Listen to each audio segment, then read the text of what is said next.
I'm going to call the Yeah, I think we're. Blackstone Millville Regional School Committee meeting to order for April 3rd. If you could rise for the pledge.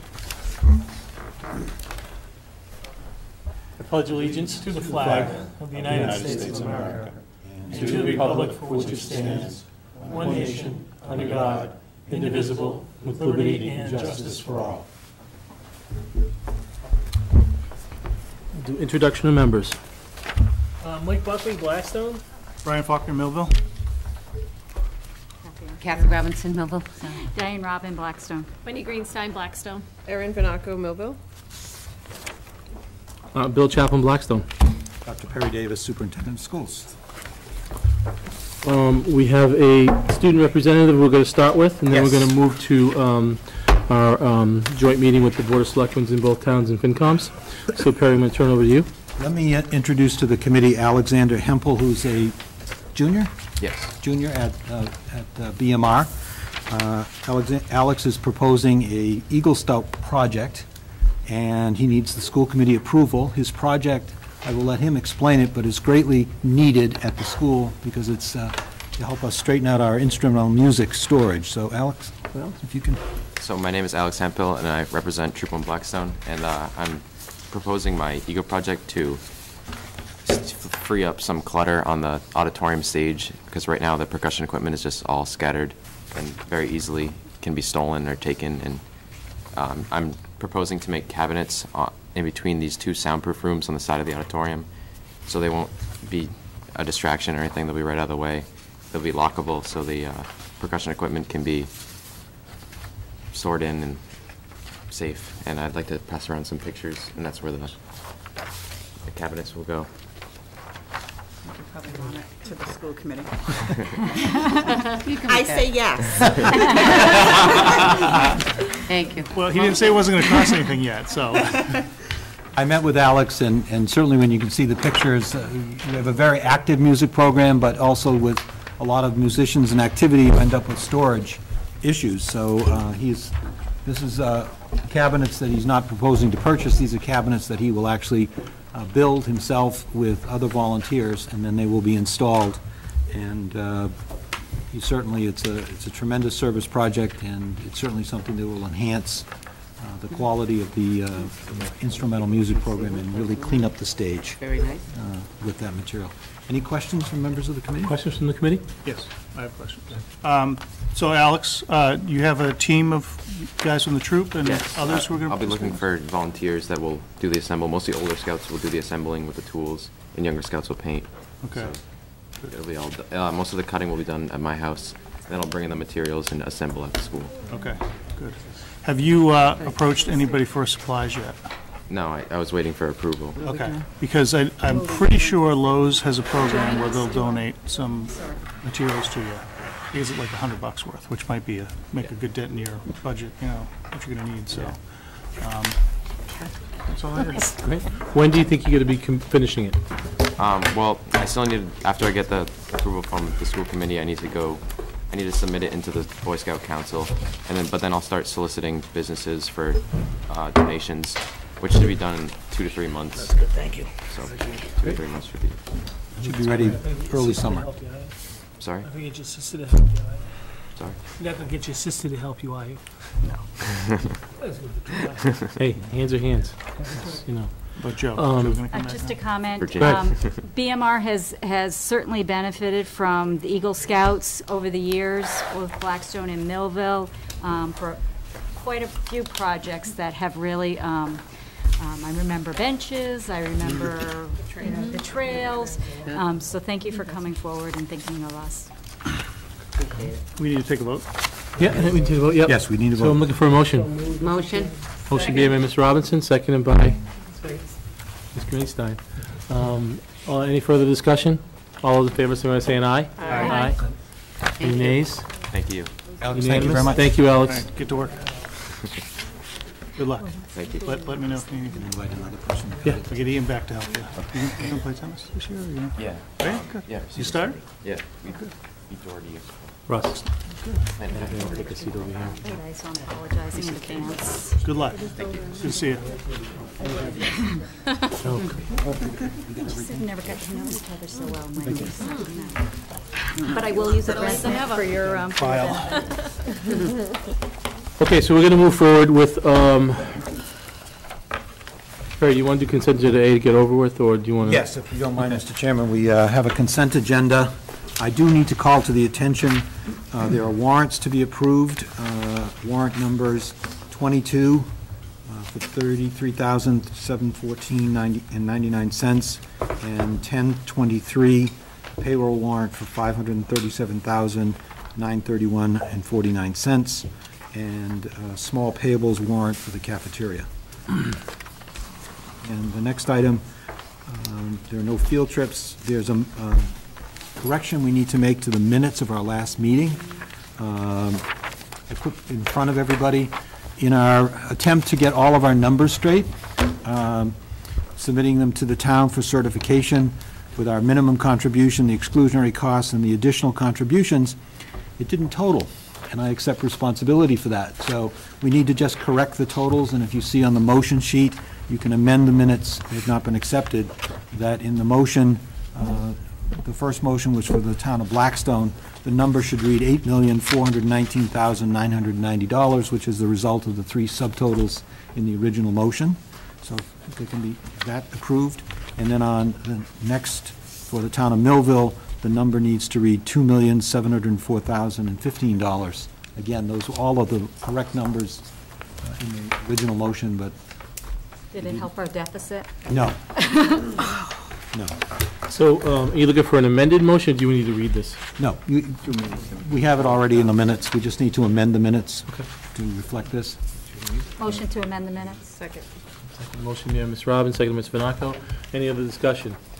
All those in favor, signify by saying aye. Aye. Aye, unanimous. Okay, and then the consent agenda, if we can vote on that, get everything else covered. Accept the consent agenda as presented.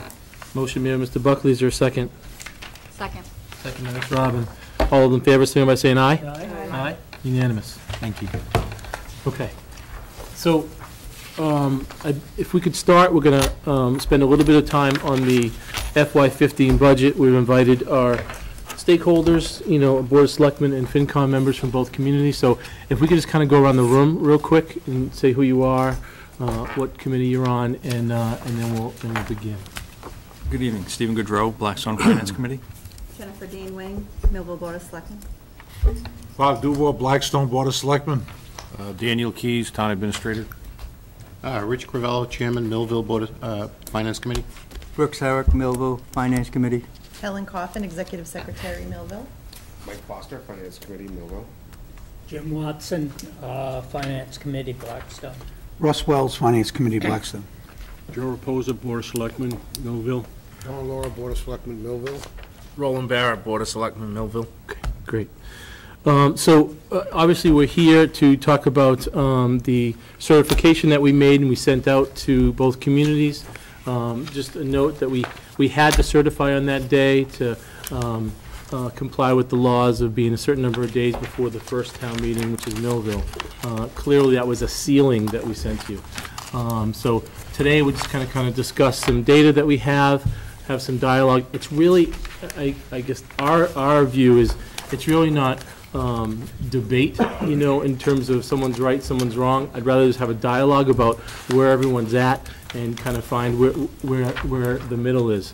So there's a presentation you have in front of you, and there's also, it'll be up there if you wanted to look up on the screen as well. So the first slide, as I go through here, is a statement about our children, our schools, our community, our future. I think it's really important. We've been working all year since Dr. Davis got here to really set up a better fiscal infrastructure. Some of you were involved with the meetings we started having in October. I've also personally sent out emails of our packet to everybody the next day after our meetings, sent it to Helen to forward to both boards, and to Dan and Sandy to put it in their reading folder in Blackstone. So we wanted to kind of keep you in tune throughout the whole process, and we really want to continue that throughout the next fiscal year.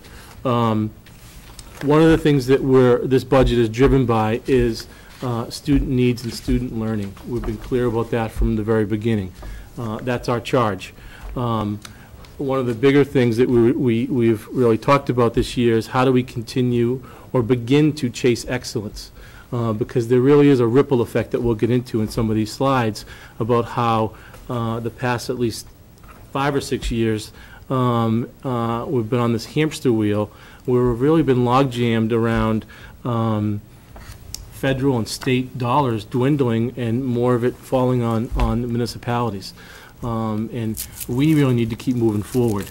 So the first slide that you see up there is really about how we based our budget this year on student learning needs. You know, we've been really clear about the budget accounts for all the expenses, not using past practices in terms of the pre-purchasing. Let's purchase stuff now and then go into the next year. We're really trying to get away from that because that just contributes more to the hamster wheel. If you looked at the budgets that we sent you the past couple of weeks and it's online, our budget is really only an increase of 3.4%.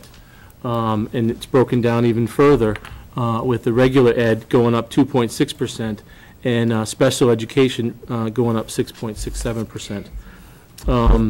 And you'll see that pattern around the Commonwealth in a lot of the towns and school districts.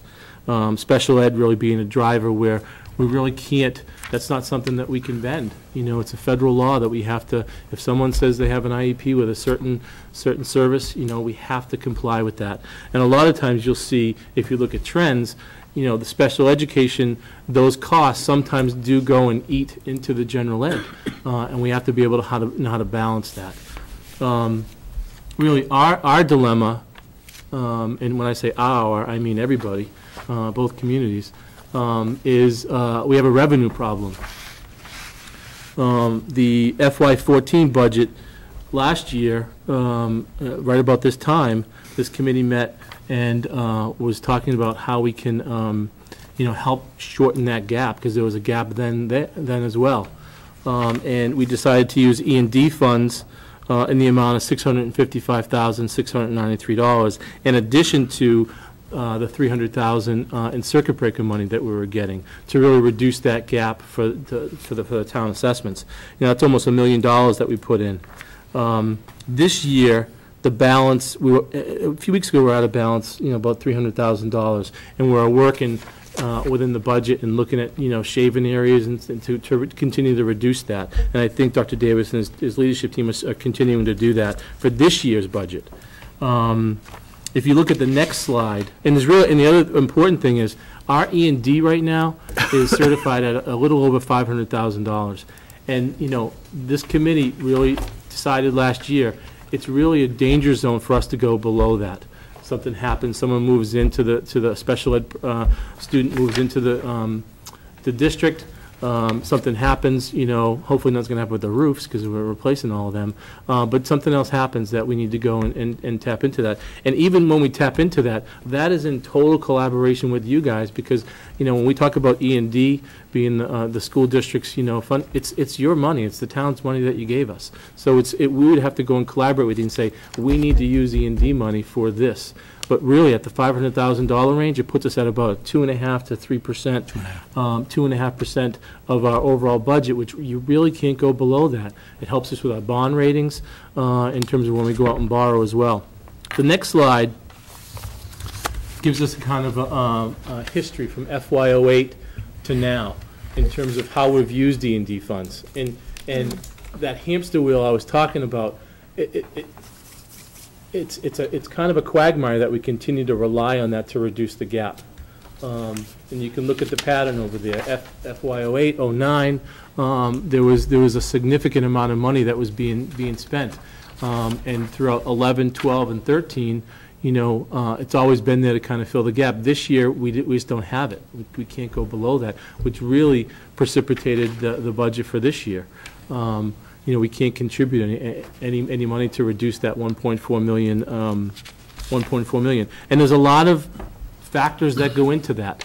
You know, the funding formula, the dilemma, the squeeze play that I told you about in terms of the Fed and the state coming and the aid being reduced even more. You know, the problem is, that what we have, our dilemma tonight is how are we going to look at funding our schools moving forward, not just for FY15, but for the next 5 or 6 or 7 years. And people just jump in if you want. We can stop at any given time if anyone has any questions or comments. The budget revenue problem, current E&D levels, like I said, we're at about 2.5% of the total operating budget. You can move back one. Sorry. That's great. Thank you. Oops, there you go. Sensitive. The other impact here is on out-of-district vocational tuitions, Tri-County, Norfolk Aggie, Blackstone, Millville. That's not on us. That's on you guys. So as we continue to make cuts, if we have to, people, there is going to be an exodus of more kids going elsewhere. That third bullet point up there, the impact on school choice.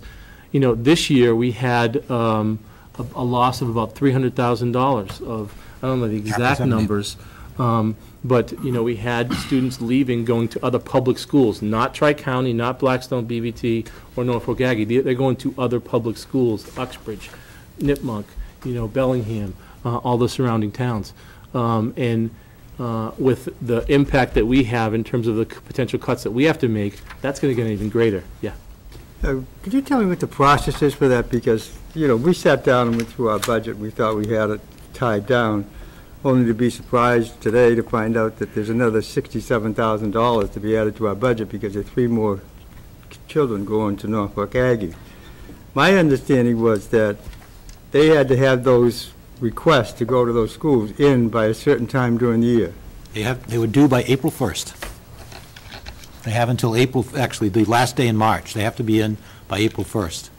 So any time that one came into the office and I signed it, and I'm pretty much required by law if the student wants to attend the Aggie, there are no comparable programs at BVT.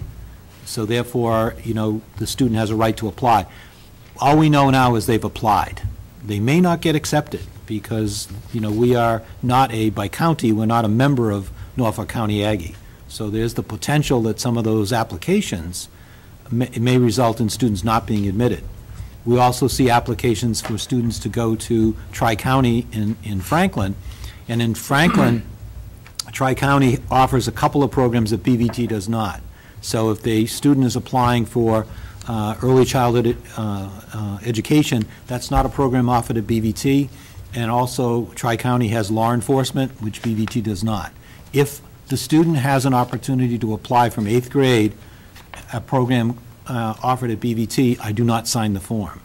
That's your district's vocational school. But April 1 was the deadline, so, and I think we got one in the office at 4 o'clock on March 31st. Well, as it concerns, member of the community, I'm all for kids getting an education. Yep. But it kind of tears me up when it costs us $30,000, $35,000 to send one kid to an out-of-district school.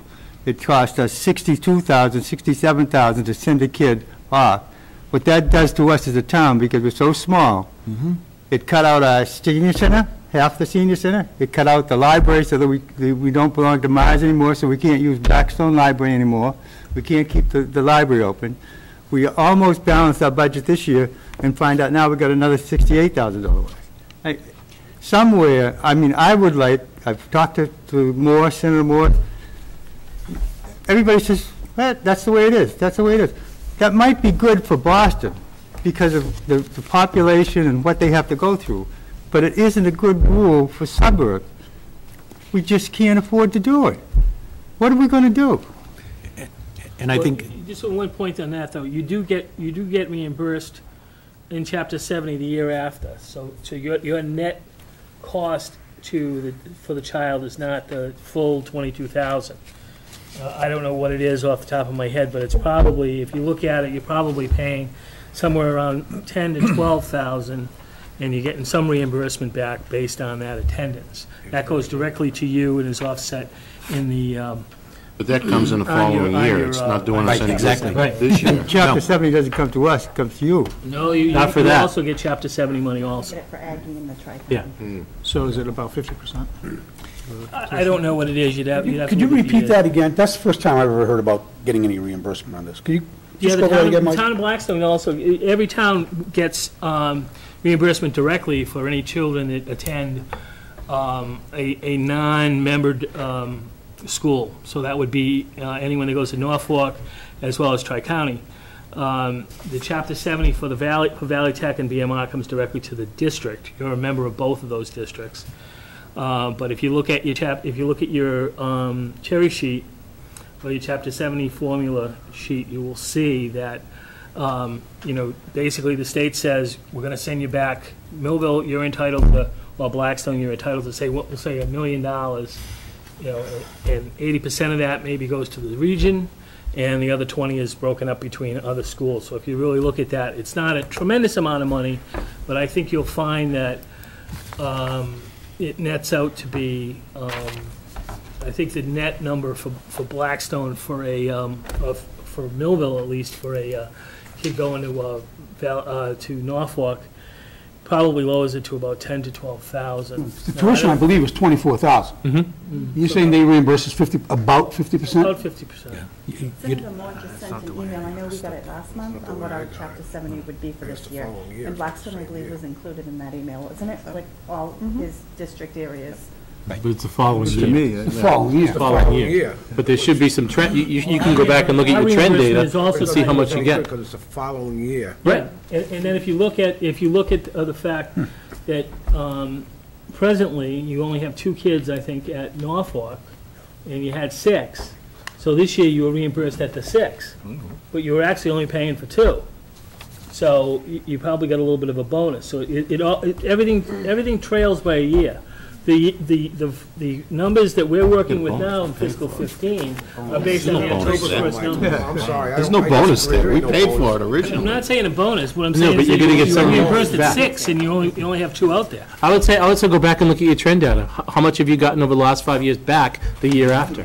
But I just want to make the point. This is difficult to budget for, because the students and their families have the right to apply to these schools, and as your superintendent for the regional district, the only time I can reject one of those requests is when they're applying for a program that Dr. Fitzpatrick says we have at BVT, right? So we're in the same dilemma. This is not something that you can actually, budget, because you're such small communities. These numbers sometimes jump 2 kids, and as you say, that's $67,000, that all of a sudden you have to pay. That's just tuition, not including transportation. And then, But you don't get reimbursed for that, right? I understand Yeah. that, but the thing is, when we take another hit, when we already have some of our budget set and everything, and all of a sudden, you sign off on another one, not to say that they got in, it's in the workings, and we understand that, but if we take another hit, like I said, it's a small community, where do we come up with that money? Please And understand. plus, now you gotta also impact transportation.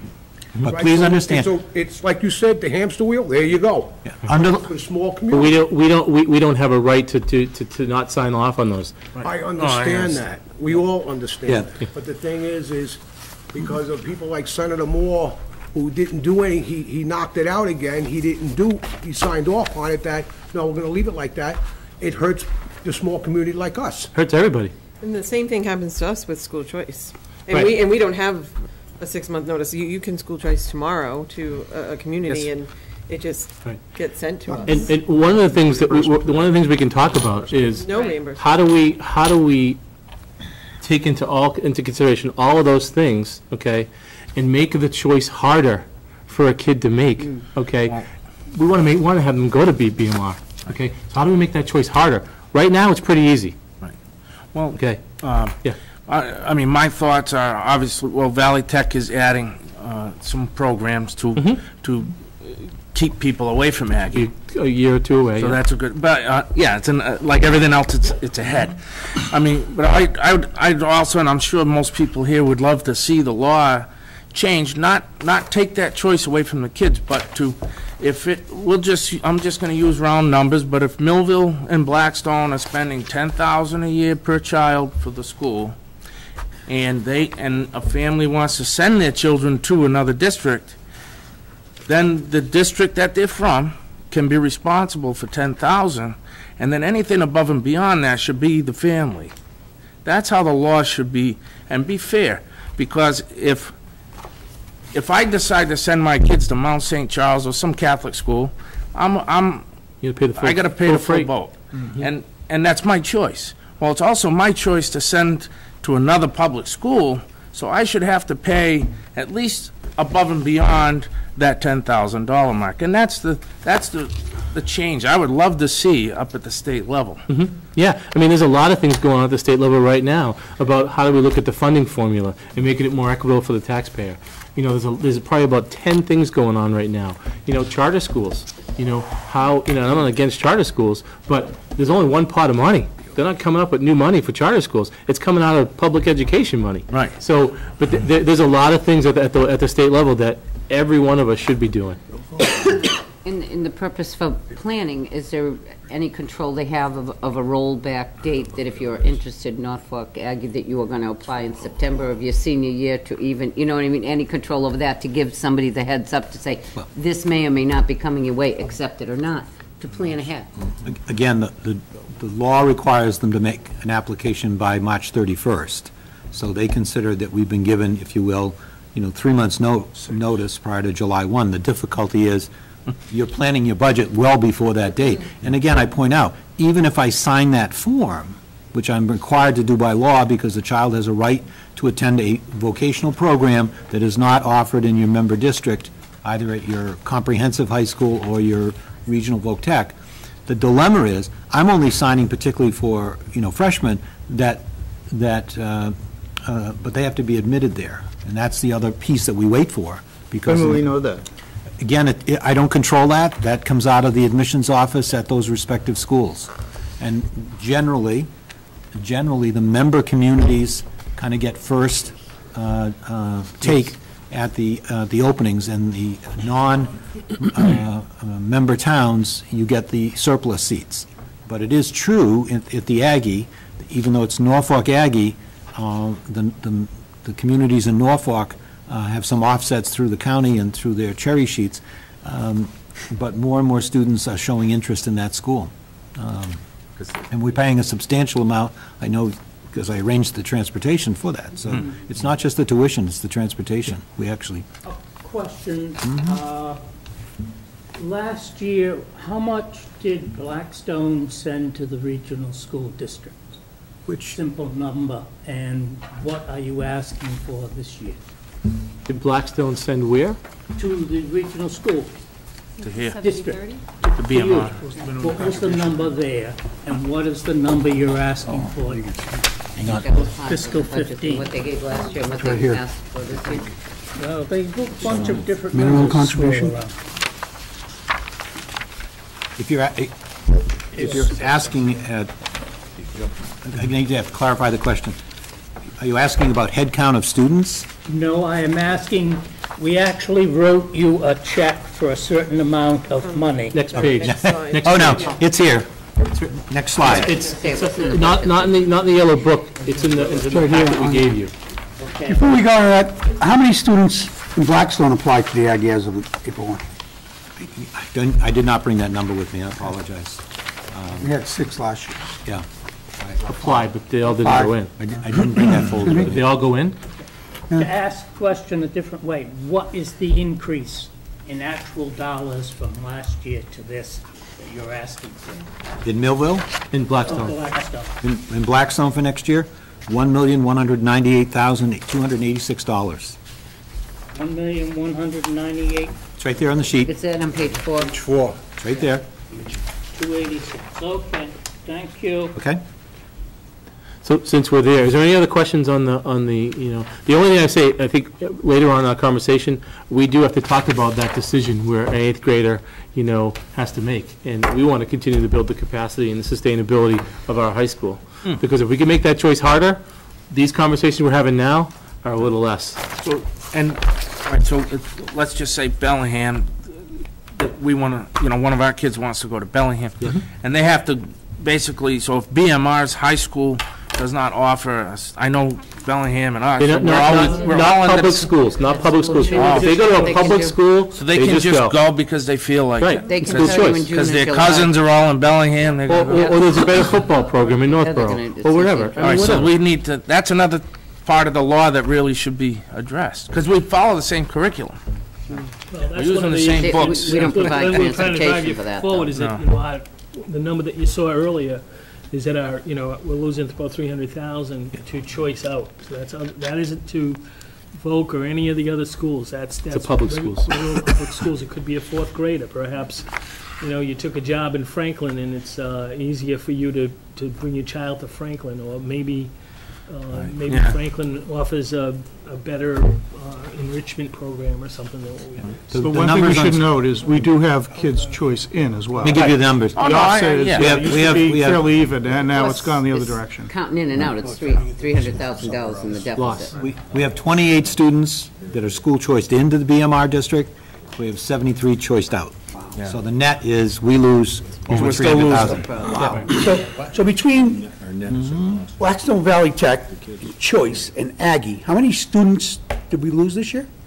I don't have that number with me. It sounds, everyone talks about 80 goes to Tech, right? And you said how many were No. choiced out? 80? 30. 30. 30 per from Per Blackstone class, to right? Millville. Nine through But in 12. 4 years, right. And then how many choiced out? 7? We have 73 choiced out. So we're at 100 right there. Yeah. And that could be K through. Right. But I will tell you, one of the things that we've talked about is how can we make our district more desirable? We have had people choice in because, hey, the middle school has low class sizes, okay? Now, that all goes out the window when we hit the wall and we have to cut, 1.4 million. You know what I mean? Class sizes automatically go up. So that's the risk that is at play here. If we have to cut a significant amount and devastate the district, that 300,000 going out might be 600,000 next year. And that's just the reality of it. And that's why we're here to dialogue. How do we over a period of time make that decision harder? But I'd also like to point out that the number that we gave a minute ago is this assessment number, which is how much Blackstone is going to be asked to pay. The reality is, when Mr. Chaplin started, we're about $900,000 light on revenue that we were able to offset the fiscal 14 budget with, because we took 655 out of E&D. We don't have that this year. And we double counted, but we took $300,000 on special education circuit breaker, which we don't have going forward. So, 655 and 300, it's $1 million in real dollars, and that's why these assessment numbers are up dramatically, because we don't have that revenue that the... To close the gap. The regional district used last year to close the gap. If you will, E&D is like your free cash. You can only dip into it to a certain point. Yep. And eventually, free cash gets used. Right. And if you don't have a revenue stream to replace it, you're only kicking the can down the road relative to your next fiscal year's budget. And that's why that slide, it took how many years? It took almost 8 years for the region to get to this point where it does not have any more money in its E&D account to offset its assessment to the two towns. We've reached that level of about $500,000, which I know sounds like a lot of money, but it's a $22 million operation to which, if we have a catastrophe, and as Mr. Chaplin said, we can't spend that money on our own. We have to come back to Blackstone and Millville and say, we had a boiler blow up, we have insurance money, but we have to cover some additional costs. That's where we would go, much the same way you would put money in your reserve account, or you'd call a special town meeting and transfer money from free cash. Right. That's, available to us. Without that amount of money, the district has a full exposure on many, many areas, for running into deficit. And by law, we can't run a deficit. We can't run a deficit. Only the federal government. That's right, that's right. The next slide is Millville's assessment, from FY14 to FY15. Then you see the difference in terms of the total assessment at the bottom. The bottom line is $417,976. And again, those were the ceilings we had to set because of the law and the time frame of us to certify our budget. So the next slide is FY15 budget decisions. So how do we address this, the assessments in both towns? One way is to reduce the FY15 regional budget by $1,466,668. The other next bullet is increase local revenues to address the loss of revenues from BMR and the E&D fund. That would be revenues from you guys. how to fund the increase in the assessment, what are the levels of local revenues, and I guess that's where we're going to stop and talk a little bit, you know. What are your thoughts on, I know it's a giant number, but can we stop for a minute and dialogue a little bit about what your thoughts are on helping all of us at the table move forward? It's very difficult, because we've got a budget, a total available cash budget for Millville for FY15, $5,209,000, something like that. Almost half of that goes directly to the school budget. And you're asking for another almost $500,000 on top of it.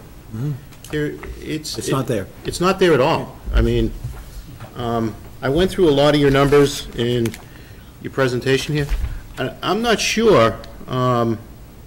There's a significant increase in a lot of lines in here. It looks like new hires in some of these. We do have some positions that we requested. Yep. In a tough year like this, I mean, you know, the supplies lines went up incredibly. The maintenance lines went up. Because I've said it before, the past budgeting practices were to seriously underfund those expenses. You can't run an operation when you have no money for supplies. That was not, you know, those numbers, you know, were creating deficits, and we were doing things like buy ahead and then make the next year's budget look like, but you would spend money and then you would do it. We don't have the money to buy ahead. If we had money at the end of this budget, you know, we would reflect that in there to do it.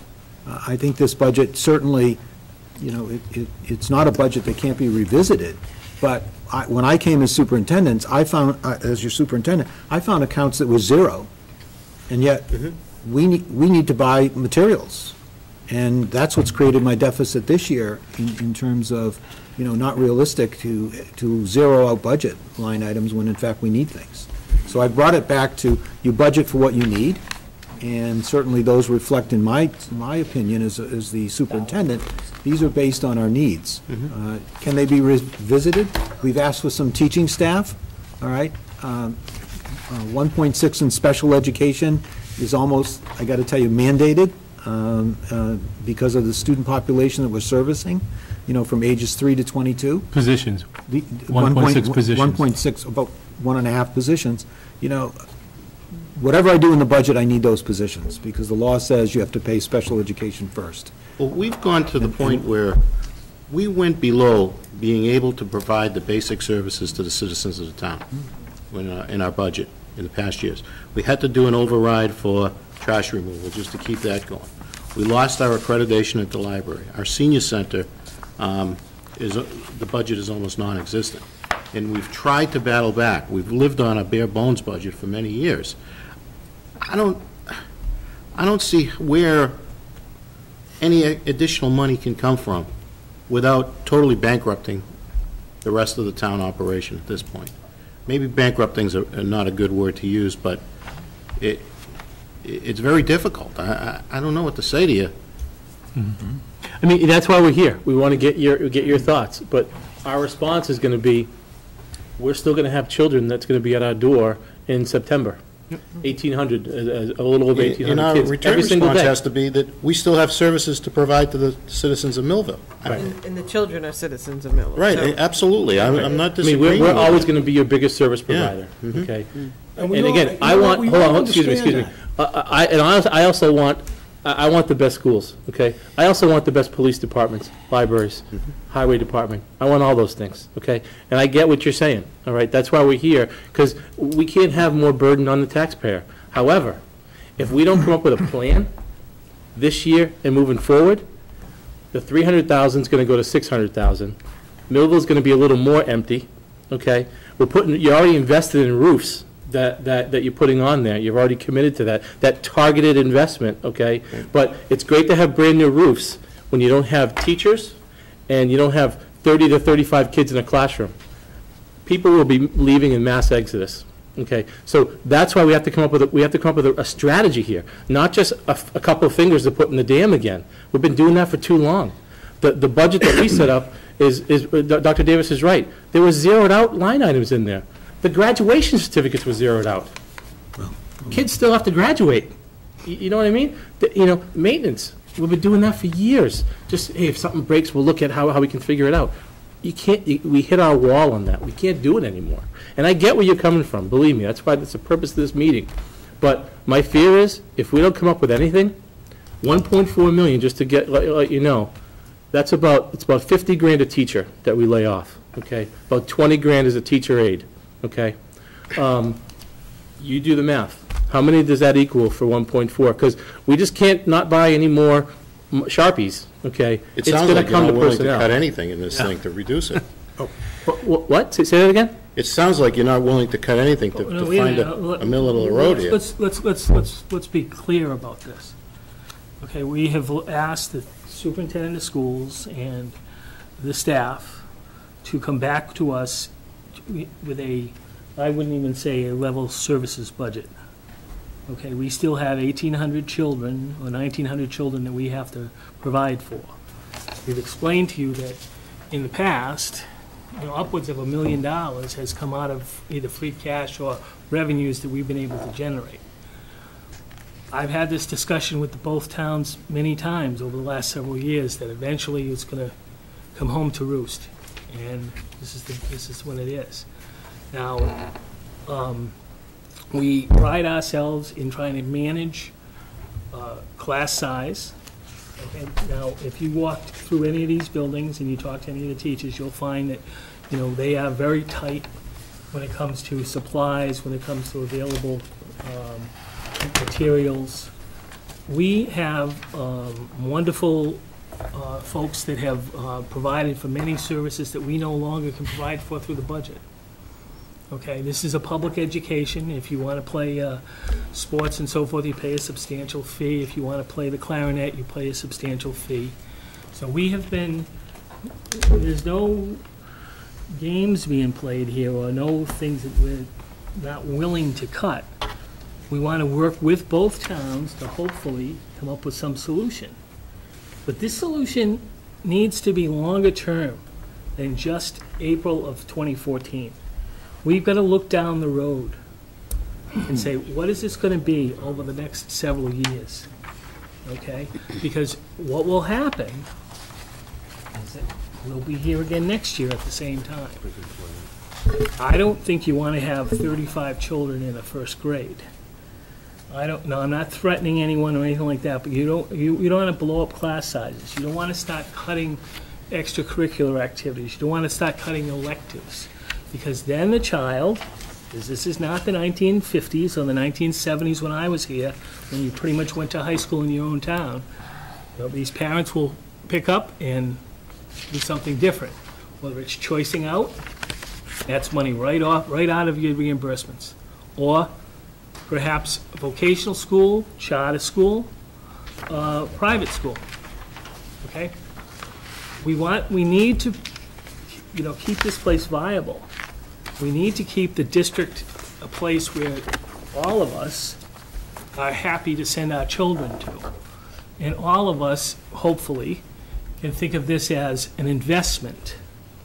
An investment that maybe someday is the reward is when you decide to sell your home, or that that it's a desirable community to come into. It has services, not only schools, but services and schools and the like. So we're partners in all this. So before you go off on that tangent about we're not willing to cut, I think we're open-minded and we're here to hear ideas. Okay, we're here to try to solve this problem. And I commend the chairman for his really, since he took the chairmanship, has been trying to work with everyone. We've had some meetings during the year. And we have been trying to, we knew this was coming. Maybe not to this level, but this is the cold hard facts. And remember, it's a 3.4% increase. As a vision, we have to plan a 2% increase every year, every single year, because we can't say let's get our class sizes down and let's start this literacy initiative and then cut it the next year, which has been the pattern. We take 3 steps forward, boom. Cut, then we take a couple steps back. Go ahead. To go to the total assessment line. What page are you on? For Blackstone. Page 4. 7,750,000, 8,750,000. Doing the math in my head, I don't think that's anywhere near 3.5% increase. Again, it's the difference between budget and assessment. These numbers are assessment, not the budget. That is fine, but I am a member of the Finance Committee. Okay. When you have proposing an increase of $1,198,000 to the town of Blackstone, Blackstone raises of roughly $8,000 for each penny on the tax rate. You are proposing it to increase the Blackstone's tax rate by about $1.30 for this item on the budget alone. Now, the question is, I assume that the additional contribution is that's not mandatory, is that? No. Am I right on that? That's right. The additional investment is not mandatory. The mandatory is the minimum contribution you see up there. Minimum contribution. Yeah, okay. absolutely. And nothing's And mandatory. it might be very, very hard to get that passed. And we understand that. But it's also going to be a downward slide where I know other towns that have taken this course, and it's taken them 10 years to recover. So let's talk about return on investment for a minute, okay? When I moved here 15 years ago, schools were excellent. That's why I moved here. If the schools are not going to be chasing excellence, if that's not a part of people's plan here, then who's going to move into your towns, our towns? No families are going to. I'd like a response.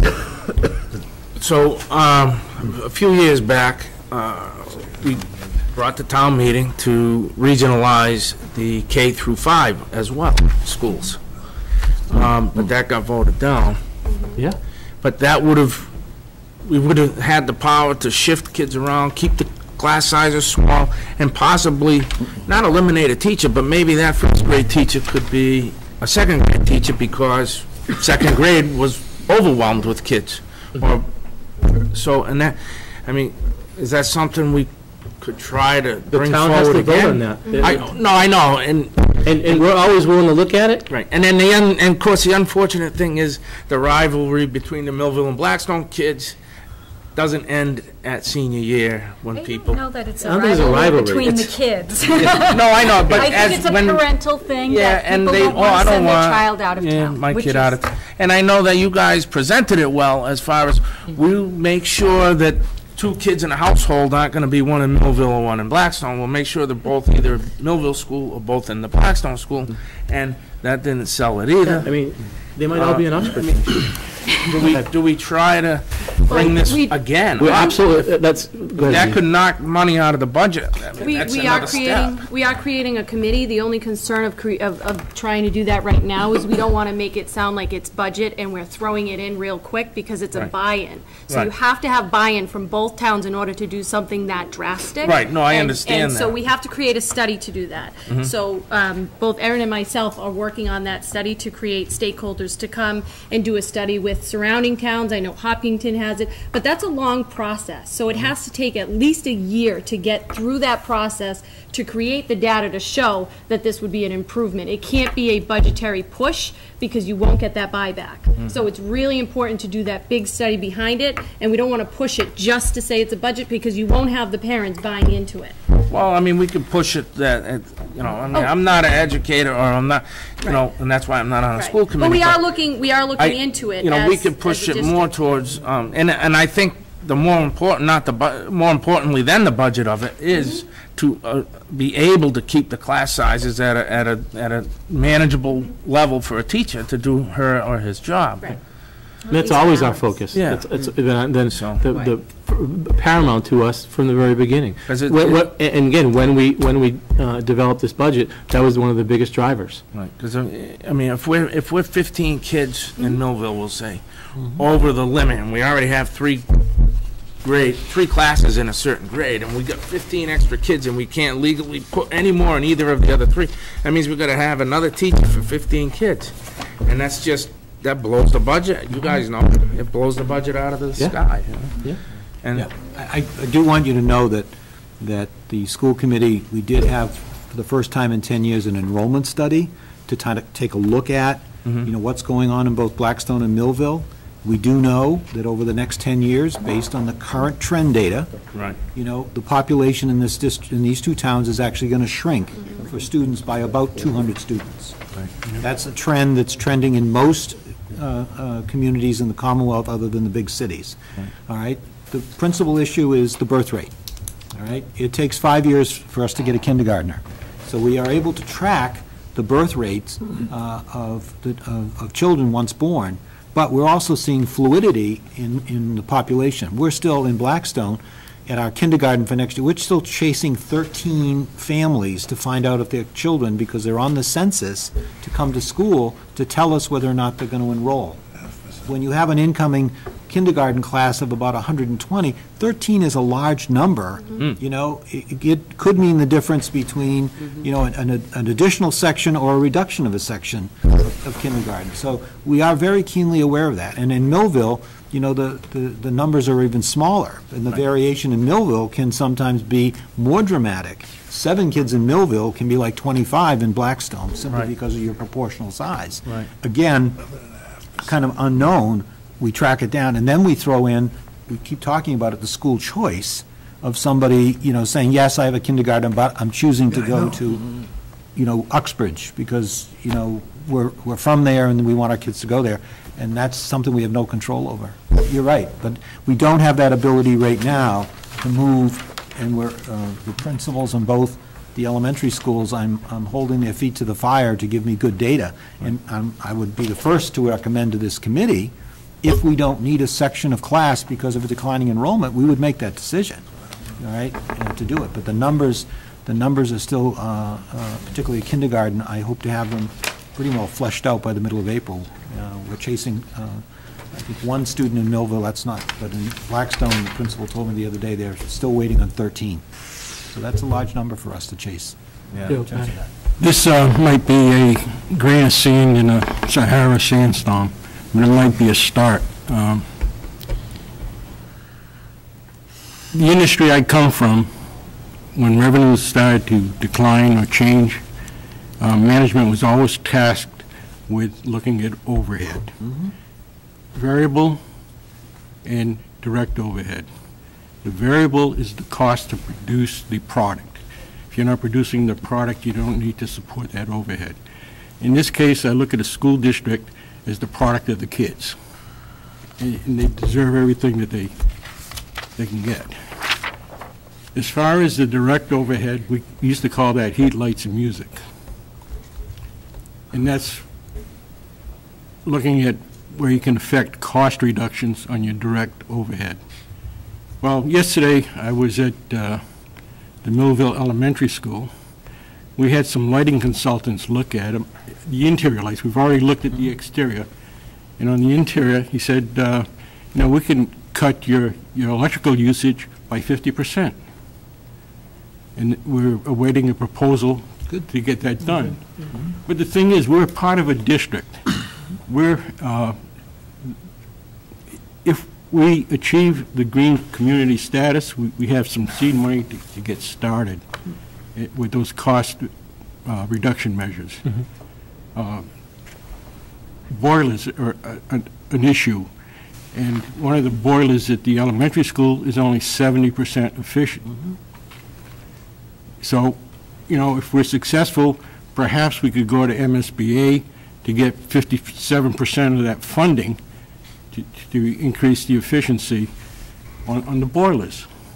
Yeah, I mean, they have those programs. I mean, after the roofs are on, and we establish a relationship, we're going to be tapping into that as well. That's absolutely. I mean, the windows at the high school, we could do a windows program. Blackstone, always put a little bit of money in for the complex. We need to start using that money. We need a plan. Yeah. And the thing is, tomorrow I will be meeting with some weatherizing consultants just to look at the windows at the elementary school to come up with a proposal. So we need to do that with our town buildings. But the whole point, my point is maybe perhaps a collaboration with Blackstone for the middle school and the high school. there's money there to, in terms of state funding, to manage programs like that. Yeah, and I mean, and the other thing is, some people might be thinking in the community that, you know, we're hiring a superintendent, we're hiring an assistant superintendent, okay? You know, why are we doing that, okay? My view on that, and I've said this before here, is this committee is committed to developing a strong central office so we can go out and chase some of that stuff, okay? Example, BBT, our school, okay? They have a superintendent, an assistant superintendent, a business officer, I think he was at the finance committee last week. They have a public relations person, okay? Full-time grant writer. Full-time grant writer. Now, I'm not saying we have to have all that, okay? But we need to at least have more than one person, okay? And so if anyone's thinking like, oh, we can cut the assistant superintendent, that's 120 grand right there, that's short-sighted, because we need to chase this revenue for the next 5 to 10 years. Now, and just my last point on that is, you know, BVT chases that revenue. They just get a $100,000 grant to upgrade their science labs. Our science labs, Mike Buckley sat in those chairs back in the 70s. Every chair in that building hasn't been replaced. The windows. So I agree with you, Joe. I think we need to start thinking outside of that, okay? We should put a solar farm up there eventually, okay? All these other revenue sources is great. We need to start developing those 5-year plans, but we're never going to get there unless we get past this hurdle. I totally agree with you. Totally agree with you. I think the difference is BVT, and the amount of work they're doing is for the future. We're trying to survive daily. Daily. They're chasing the future all the time. That's right. And ironically, we're paying for it. They'll eventually come back. A piece of it. A piece of it. A piece of it. Well, the 13 towns there. Yep. Pocket. Yeah. If I could, in your packet, I had given the school committee back in March, you know, to consider budget reductions, because I think the question was raised. We know what we have in the budget and what the towns can afford is a continuum. It's got to meet somewhere in the middle, all right? To solve this assessment dilemma simply by cutting over $1.4 million from the regional budget will be devastating, devastating.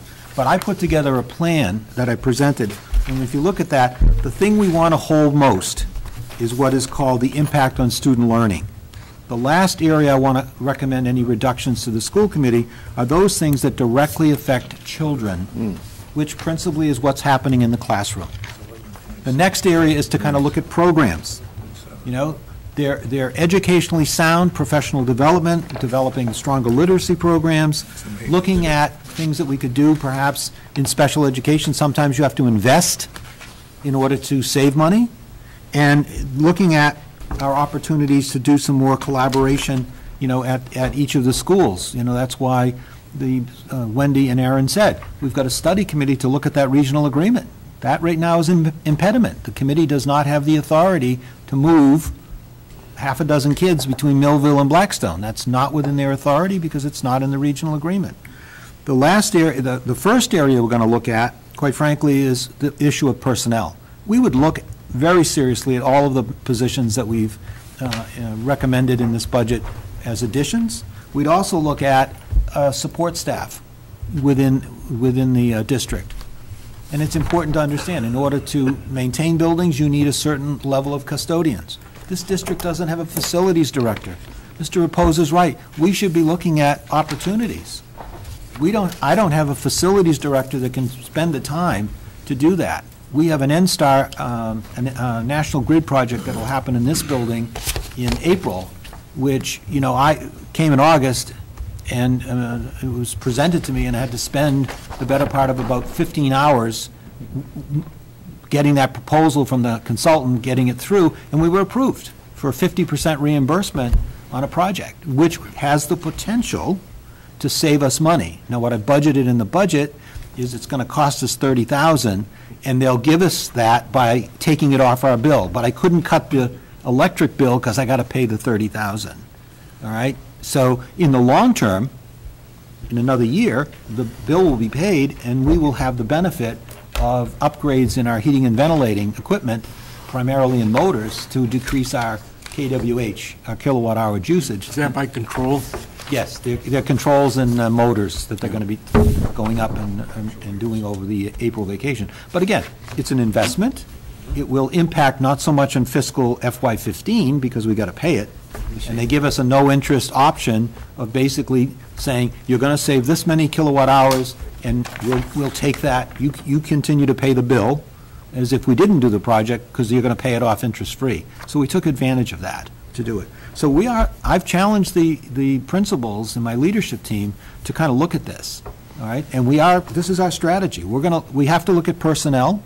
We certainly are going to look at, shrinking some of our discretionary accounts. But, I use the example. We, as a regional district, have to mow grass.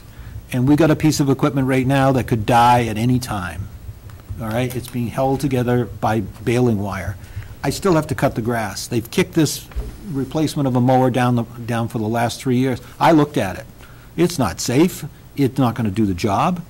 It needs to be replaced. Why? Because we have to maintain the fields. I mean, it's a necessity to do it in order to make that happen. But there are other items in the budget. We'll just say selectively, we'll choose not to fund, and we can possibly save some money. But the biggest part of my budget, over 80% of this budget, is salary and benefits.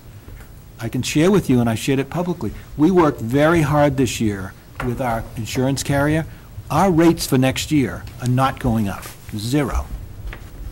Our Blue Cross Blue Shield rates are not going up next year. That saved out of that line item over $100,000. And I can't tell you the hours that Donna Scungio in my office and myself meeting with our consultants really working, the things that we can control in our health insurance offerings. Some of it was done 2 years ago with a modification to the plan, and I have to commend the unions and the leadership at that time. And 2 years later, we're seeing the benefit of that. So we have a 0% increase in health insurance, all right?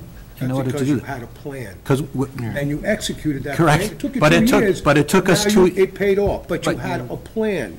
Yeah. So now what you're saying to this board and everybody here is, we're in a deficit of 1.4, but you saw it coming, and you alerted everybody that eventually it's going to roller coaster. Well, it roller coasted, but the problem is Millville doesn't have the money. People are unemployed. 10.4, 10.2 in Blackstone. People are losing their jobs. People are working 2 jobs to pay their taxes. And then we got a roof we got to put on. And you're asking for $400,000 for Millville? Guess what? In reality, we don't have it. I hear that. But we wish we did, but we don't. Right. And we have to operate too, because we can't, like they said, we closed our library. The senior center is working on a shoestring with a lot of volunteers. We have things that we need, we can't have because we don't have the money. There's a lot of volunteering going on. A lot of people spending extra time. I understand what you're saying, but the problem is, the bottom line, reality, it's not there. And we agree with you that it's a let me ask you a question. Do you have a high aggressive grant writer? No. May I ask why you... We have no money to pay. How would we pay that person? He pays on his grant. And this is, I've heard this from other people. They get paid for the grants they get, that's their salary. Now, I don't know how it works, but I know a couple of people that have used it.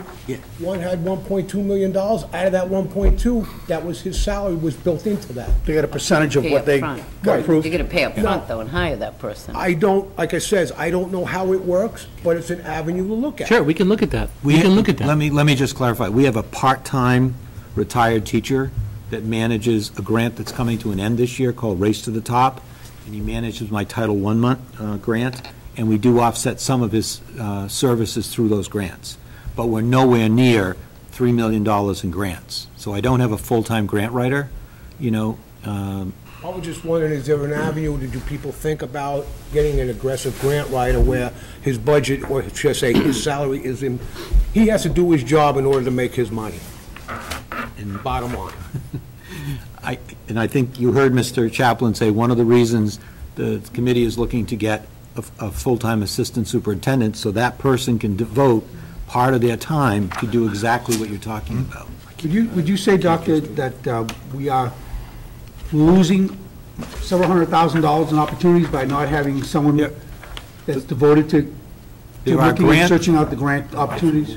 We need to understand the difference between BVT and BMR. There are a number of grants that a vocational school is eligible to fund that we're not, because we're not a vocational school.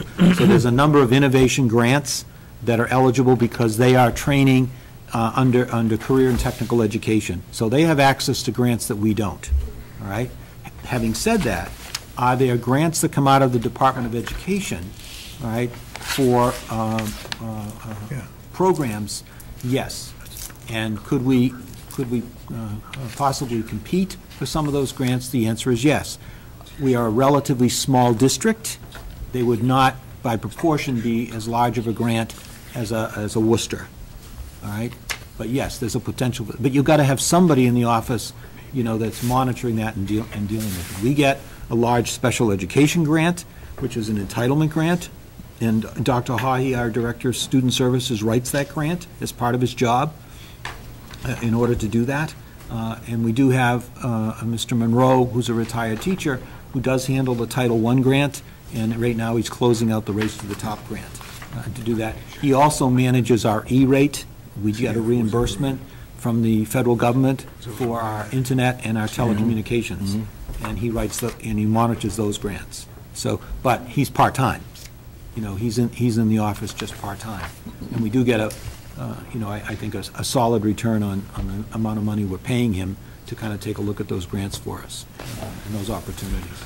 Are there grants that are specific for regional schools? I know we're not vocational regional, but no, we compete. So there's no rewards for regionalizing. Well, there were at one time. Yeah, the transportation money. The grants that come out are sometimes very specific and targeted. You know, you look at, you know, various factors, you know, in terms of competitiveness to do that. Sometimes, when you look at a grant, the grant is really heavily focused on a urban area with you know, multiple issues and problems.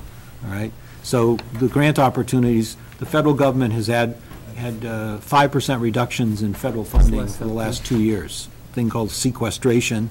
So the money coming to the Commonwealth from the federal has basically been frozen, and therefore the grants are not expanding in terms of that. The Race to the Top, we got a fairly substantial Race to the Top grant. It's now going into its last year, 5th year, right? And there's no more funding in that. And we've maximized those dollars, you know, to be able to offset some of our professional development costs and to address some of our technology and infrastructure needs to the best of our ability within the limits of how we could spend that money. But that money is not, it's ending. Right. It's ending. Not missing the money. Federal fiscal 15 to do that. Go ahead. Yeah, I just have two things to say. I'm a member of the Millville Finance Committee, and for the last couple of years, and as the obviously the education budget is a big bulk of our number. So what somehow we've been able to be inventive is the chief of police is constantly going out there and getting grants. And by all of the grants he's gotten for various things, we've been able to somehow, you know, rubber band things together and somehow get by year after year. So I would be a big proponent to try to shift a little bit towards getting someone who's definitely 20 hours, 25 hours a week, you know, dedicated to this grant thing, and you know, obviously not come in at the low number, not come in at the high number, but somewhere in between to try to move towards the future. And then my second, I just want to make that statement. My second thing is, I know you were superintendent of the Dover Sugar Regional School System. Both Brooks and myself, and we're former Dover residents. I'm an alumni of Dover Sherburne, and you obviously I came from Dover, and you've got Sherburne and different sizes and different backgrounds. They might have leveled themselves now. Is there anything you can bring that you can share with us? And I know those towns are far wealthier, and they probably didn't have nearly these financial struggles. But is there anything you did that's pretty inventive with this regionalization that you think you can share here? We could try to anything. You know, I've spent actually almost 30 years of my career in regional districts. I worked in Northborough, Southborough schools. Okay. I worked at King Philip Regional, so I've spent the 40-plus years in education, and over 35 of those years in regional districts. So I think I understand the dynamics. Different towns with different monies, yeah. Dynamics of you know, how we could consolidate. I've looked at, you know, since I've been here, you know, things in which we could, you know, perhaps, you know, move more aggressively to kind of do in terms of consolidating. Much of the consolidation, you know, has been done in the past. We're a regional district, By law, we have to bus. That's one of the deals. When you become a region, you are mandated to bus students. You realize if you were Bellingham, you get no reimbursement for transportation, and you're only obligated to bus kids over 2 miles.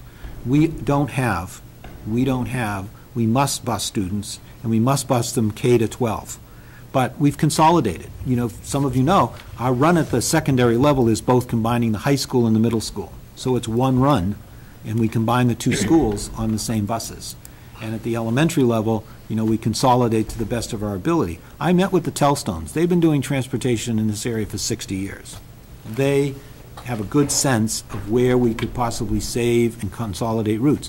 The dilemma is we are spread out between the 2 towns, and the number of buses, you know, to go to some of the reaches in Millville to get kids, and then how many minutes can they actually be on a bus, you know, in terms of that. So yes, we've looked at that consolidation, but the biggest consolidation was going from a 3-tier system of busing to 2, and that is been done, and it's been implemented in terms of that.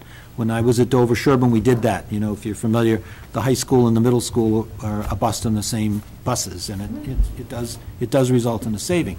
Not a dramatic saving, because the company still has to buy the bus.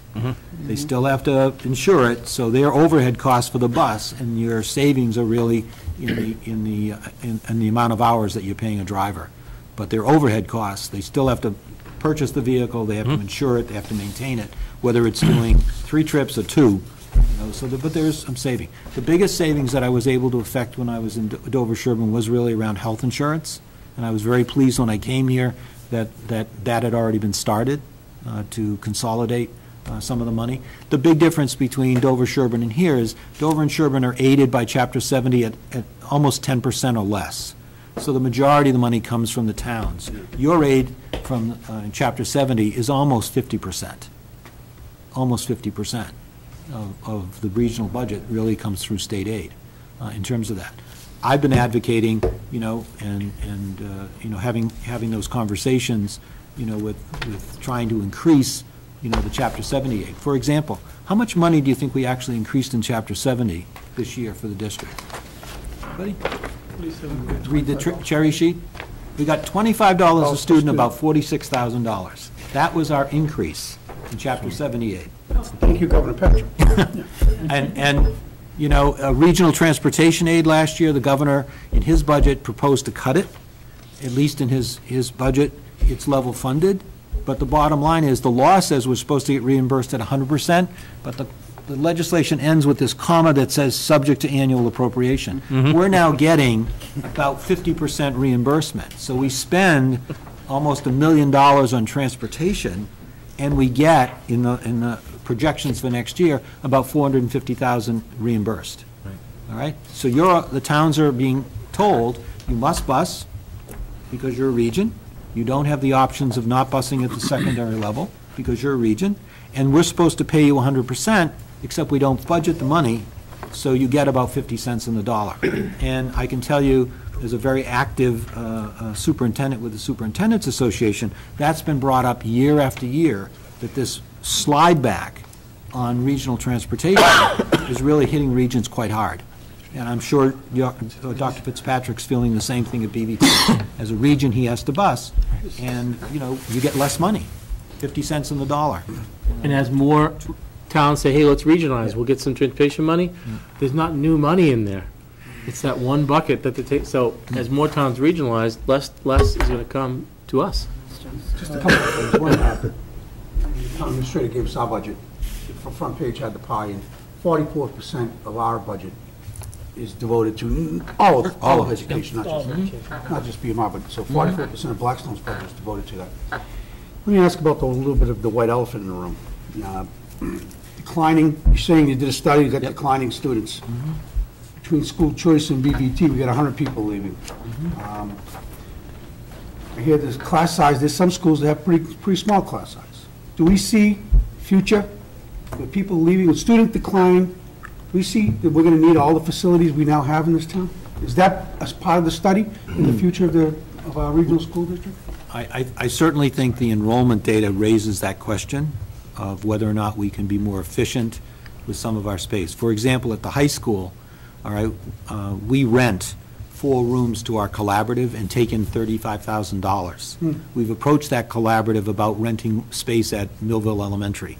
The dilemma for us is our collaborative, we're at the northern end, so for some of the districts, that would be a substantial increase in transportation to do that. So we are exploring, some of our space and seeing if we could find, a collaborative that would in fact rent that space. So yes, we're looking at that, and it's in our revenue that we're taking up $35,000 coming in from the BICO Collaborative for 2 programs that we host at How long have you been doing that? That, I believe, it's in its 3rd year, but the biggest bump was last year in the budget, to do that. And you're looking for other opportunities, potentially with this downsizing that you may have room to do other things. I'm not saying you close, maybe it's alternative use to the building versus Well, what we're doing again, today. you need to understand, the MSBA, when you agree to accept their money, you agree to keep the school open. If you don't... How long are those bonds for? If you don't, they will ask for their money back. I know. So you be careful what you ask for. When you get aid, like you're getting roof aid, 57.74% on your roof projects, but you're also saying you're going to keep that building open. How are those roofs doing? The roofs are, well, the last rainstorm popped up about 18 little leaks that they were back fixing. So it's all under warranty, so there's no cost to us for it.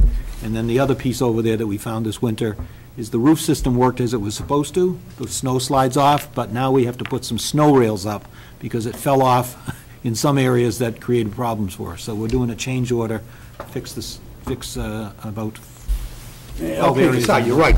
We committed, those bonds, we got to keep those schools open. Right. Do we have to keep them open as a learning facility? Yes. You do. Okay, well, that certainly limits our... Correct.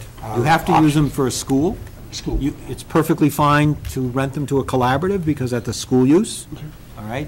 I could not go out and rent them commercially, to a company. That's why we're limited in who we can attract to possibly come in and rent space.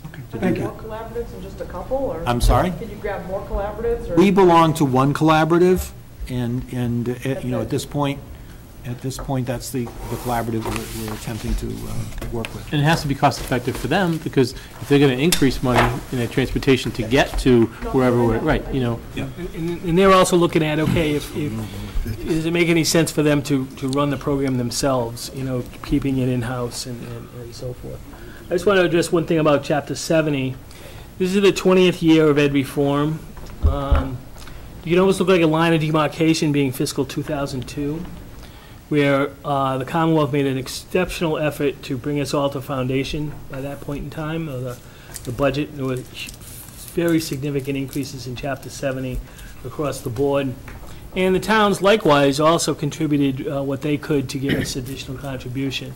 Some years as little as 50,000 from Millville and 150 from Blackstone. Some years almost 300,000 from Millville and substantially more from Blackstone. When I say 2002 is the line of demarcation, is that since 2002, our state aid, as well as pretty much the whole Commonwealth, has been just flat. It's actually gone up 0.5% since 2002. And we all know that energy costs, healthcare costs, and the like have all gone up much greater than that. Sure, there's been some decline in enrollment, but nothing that drastic. So really what the Commonwealth needs to do, and that's probably the last bullet on this slide, is that the Commonwealth needs to look at that foundation budget again and also look at its funding mechanism. Think back until 1993, or 1994, fiscal 94, when ed reform started. World Wide Web was probably something that you heard about, and you maybe saw a computer in a library that you could actually access the web to. Okay, cell phones were big, enormous things that were in bags that you kept in your car. So much has changed. And so has the student learning, and the student approach to learning has drastically changed in the last decade or even more. So these are things that we not only are in a situation that we have to deal with, but every district in the state has the same problem. So pick up the phone and call your legislators. A couple of years ago, I went to a presentation on Chapter 70. In Chapter 70 is rather a complex formula. And I think I remember that one of the towns said that they studied that formula, and they did things to influence that formula so they could get more money. I don't know, does anybody look at that, or Yes. do we look at that? Or? Yes. One of the areas that you get more Chapter 78, quite frankly, is to identify more children and families that qualify for free and reduced lunch. That enters into a weighted part of the formula. So we are very aggressive in trying to outreach to families that would qualify for free and reduced lunch. Why? Because that goes into our head count, and we get a bonus in the Chapter 78 for that. Right? But parents have to apply for it in order to do that. So yes, I meet with the food service director, I meet with the principals, I monitor that very, very closely, because that will give us a little bit more money. That child actually is worth like a 1.2. You got to wait for that in terms of doing that. So yes, you have to be very aggressive in looking at those numbers. The other thing on the Chapter 70 formula, it's really based on your enrollment in students. That's why if students leave, that's why we get a debit on the Chapter 78. All right, because that theoretically, that, you know, $5,000 for round purposes gets transferred to the district in which the child enrolls, and we lose it over our. And the difficulty with that is, as Ms. Vanaco said, school choice can happen at any time. The state collects the data twice a year. You don't get debited for a whole year if a child's only enrolled for 3 months, but you have no way of knowing, you know, who's going to request to come in or request to go out. And we are as aggressive as we can be to try to market our school district, but there is a certain limitation, you know, in terms of you know, we acknowledge on our website that we are a school choice community, and we encourage people, you know, to contact my office or contact the principals to come in. The only decision we make, all right, is in fact on openings. We would never overcrowd a classroom for school choice. If we have already 26 or 27 in the room, we're not going to be looking to add 5 more just to take the money, because I'm going to take that money and have to create another class to do that. But the school choice, you know, is, for us at this point, it's a loss in terms of that. We've looked at the children that are out. You know, why are they out? Sometimes, you know, they're all parental choices, but sometimes it is in relation to a child that wants a particular sport program that we don't offer, and that's offered in another community. If in fact the parent teaches in that community and they want to take their child to the school, they go, you can't compete with that. There are certain variables in terms of that that we look at. But the principals are all very sensitive, you know, to looking at that, you know, as a factor. But again, it's not necessarily something that we get informed about early. We don't get to choose when somebody leaves. We get notified in terms of that. So first, I want to thank you for getting the E&D under control, because nothing infuriated me more in the last 4 or 5 years. And at the time, the Finance Committee members and now the Board of Selectmen will know how much I hated reading every minute and seeing how that money was being spent, because it wasn't showing a true representation of the budget. Right. And it was, you know, it was wrong. So I'm glad that that has been fixed. So the budget in which they have is a level service budget? I would tell you that we have some increases in there. We've asked at the high school, for example, our world language classes are some of our highest, and we need additional teaching time in there.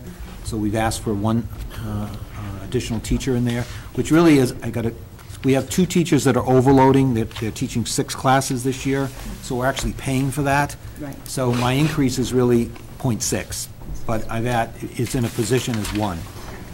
We've also at the high school asked for a 0.2 in physical education. We have a part-time athletic director who teaches 4 classes with all of the responsibilities the athletic director has with new mandates.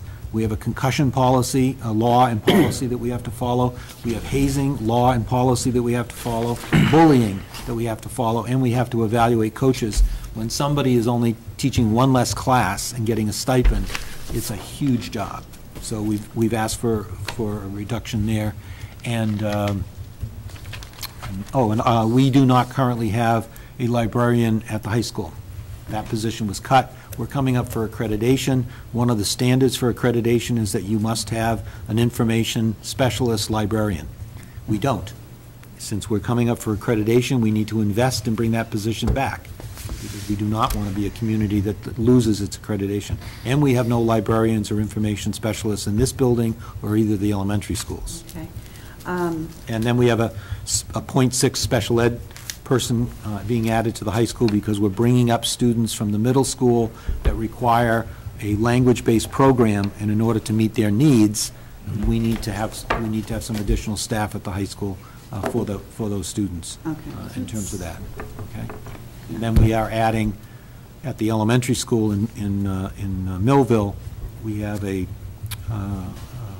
segment of students that are on the autism spectrum. We have a group that needs to move from the kindergarten curriculum to the first grade curriculum, so we are adding a teacher in order to continue to offer those services for those students. The alternative would be for those students to be placed outside of the district. That expense would be far in excess of the cost of a teacher. Tuition is not always the problem in special ed, it's getting them there. You can sometimes in a collaborative program pay $20,000 for the tuition, but you might pay then $12,000 for transportation. So when you factor those 2 points together, the children that we've identified, the teams have identified, it's more cost, and we have the room. And that's the other thing. We fortunately have the room at Millville to accommodate creating a program to do that. And just two other points Sure. in regards to the regionalization. When it came through to Millville before, it wasn't, and this is before you, so you're off the hook. Thank you. Some of the others aren't, though.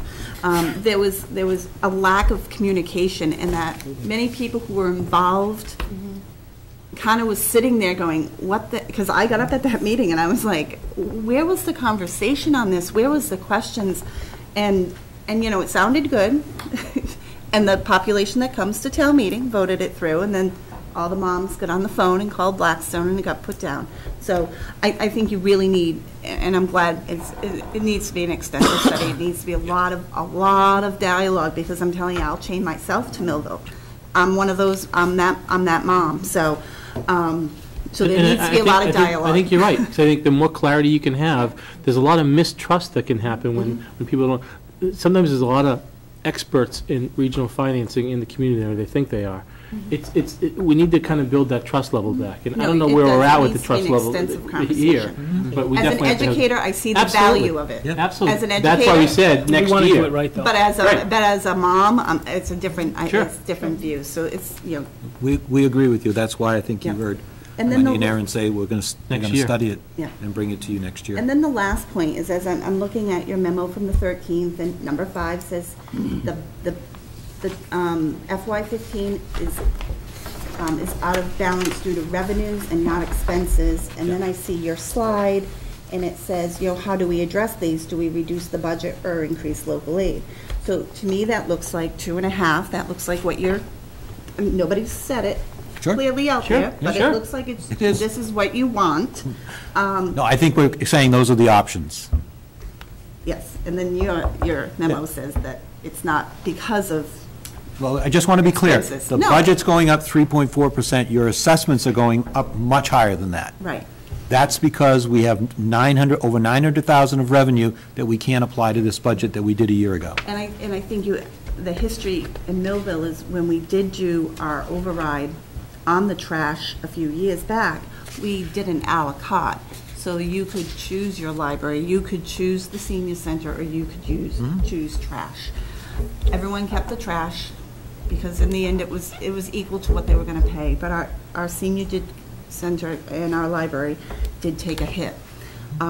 We have this year is our 2.5 for our roof on debt exclusion, and then we've already got Valley Tech's paperwork in that they might be asking. I don't know how that works with the 13 communities. Like with us, it's one. I don't know how it works on that. 9 will have to approve it. Is it 9? So their expansion, and that I know in turn can hurt you. And then we're obligated. At least our board has always felt we're obligated to give the people the choice of these things. I don't know how much more. I don't know, and I don't think you should bank on it. I think, you know, going back and really looking at the and I know it's hard, it looks like the budget's higher, and the E&D kind of screwed that up for years, given this false look at what we had.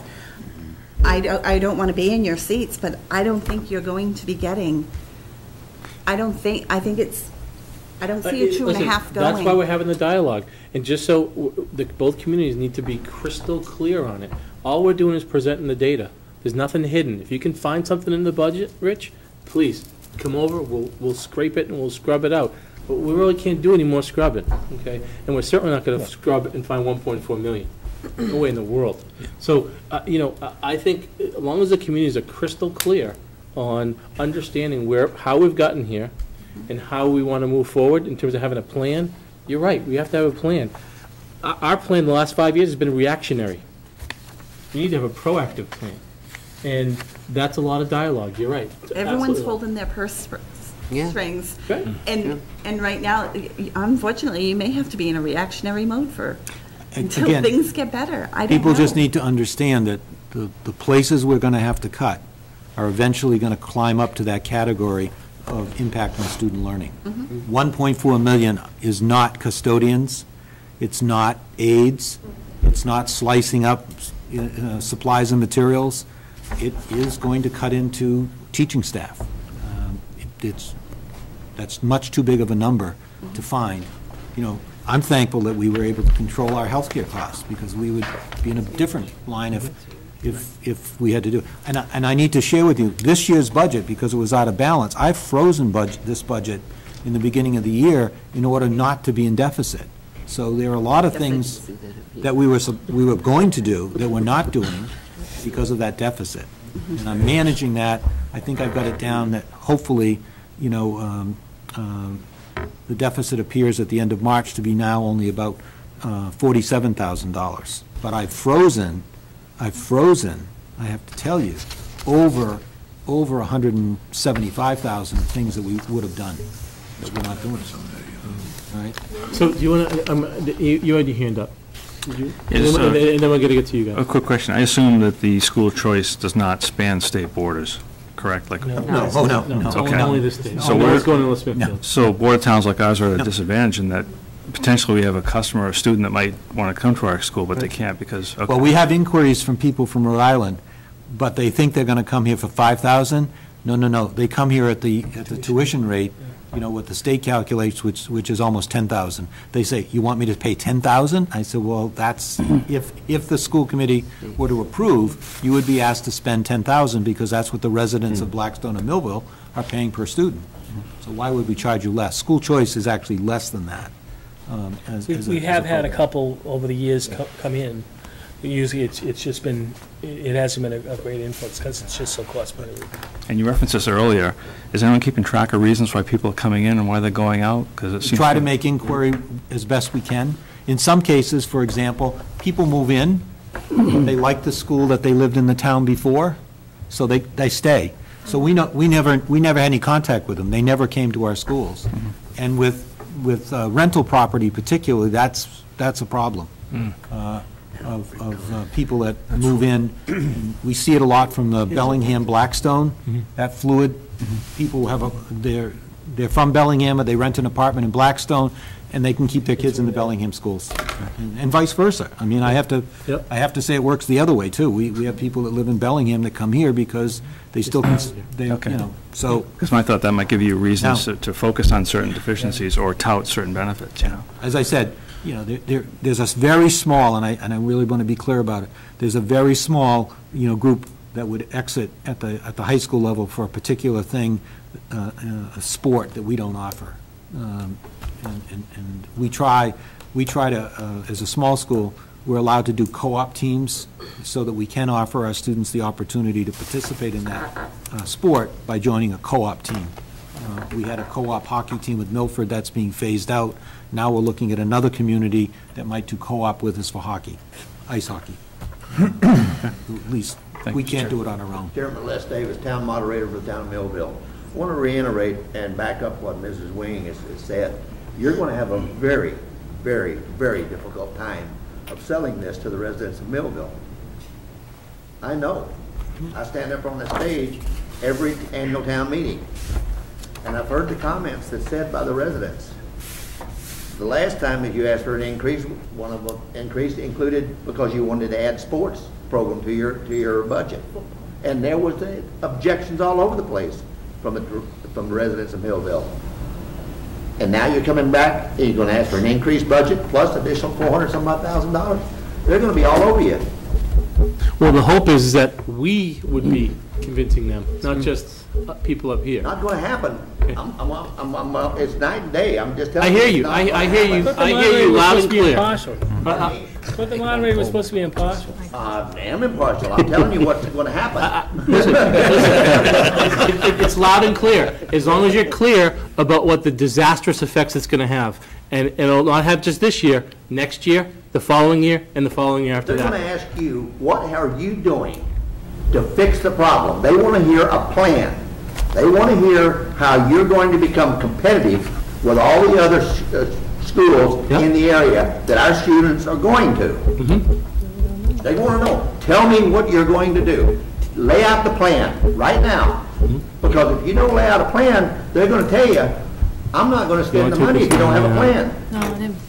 Gotta sell it. You know what, your focus is a piece of the pie, and We everything have to around sell here it. is. I understand, right. That's the problem. Your grandkids, your neighbors are gonna have to deal with this, okay? So we will absolutely partner with you and give you a plan, okay? But this isn't willy-nilly like we're adding. Shrewsbury's adding 15%. It's 3% increase, okay? There's no fluff in there, there's no sports. We'll be cutting sports. The sports will be pay-as-you-go, okay? So that's gonna be clear, okay? We'll lose more kids. Lose more kids. There'll be empty buildings with great roofs, no kids. But the kids are not leaving just for sports. They're leaving because other schools have a better academic program than this school has. Right. I'm with you on that. I'm with you on that. They're leaving because their parents work in some area and they can take their kids to school, drop them off, pick them up on the way home. That's right. That's what they're going to say. What are you doing to fix that? Go ahead, please. Something that was just mentioned actually about BVT, and almost in respect to what you're saying, Mr. Davis, about what are we going to do to fix that. I feel as a taxpayer, in my last 5 years before school committee, anytime anything was brought to our town from BVT, it was like oh, they're helping us, they're doing this. They always present it as, this is going to help us. We always let BVT get everything they need because we think it's going to help with other tuitions that we're paying. But we're still spending a lot of money towards BVT, and that is hurting us in the same respect. And another thing that comes up with BVT is they always come up and say, we don't have to vote for it because only 9 towns do. And they almost make us feel like whether we do or not, it's going to happen, and we have to pay that money. And, you know, how are we going to make it better here is by trying to keep our kids here and keeping the Chapter 70 here. And we can't do that without offering them the education that they need and then the extras that they want. We have to be able to do it, and it takes money. And that's all I'm asking you. Give them a plan of what you're going to do to make yourself competitive. So what was, can I ask you, what was the plan for trash pickup? Why did we pass trash pickup? That was necessity. Right, it's necessity. Right. Isn't educating our children a necessity? Yeah. Sure it is. Okay. So you talk about us, I mean, it's cart before the horse thing. If we're not going to invest in education, I guarantee you we'll get the payback on that. I'm concerned about my property values. I'm paying more in taxes in Millville. I'm not getting anything additional. I'd love to get more additional, but you know what? If we don't invest in the kids, if we don't invest in the future, all of us are going to be impacted. Our property values will go down. People won't want to move into a town that is not investing in the children. And I agree with you wholeheartedly. Then make sure you back us when you're talking to people. You've got to show those residents what you're going to do to improve and attract the kids into this school. So what, like, The way we're going to improve is we're going to try to stay at the level that we're at. We're going to that's the try to stay at the discussion level we're that we're at, Mr. not Chairman. slip back, okay, and continue to offer the quality services that we have. And also make a plan in moving forward, okay, to kind of continue to kind of chase that excellence. And sorry to say this, excellence costs money. And we can say you got to spend differently, you got to do all these different things. Come and join us and tell us how to spend differently. Because, again, there's a lot of experts in regional finance out there. I don't see them here every time we have a meeting. I don't see them here. Mr. Chairman. Please.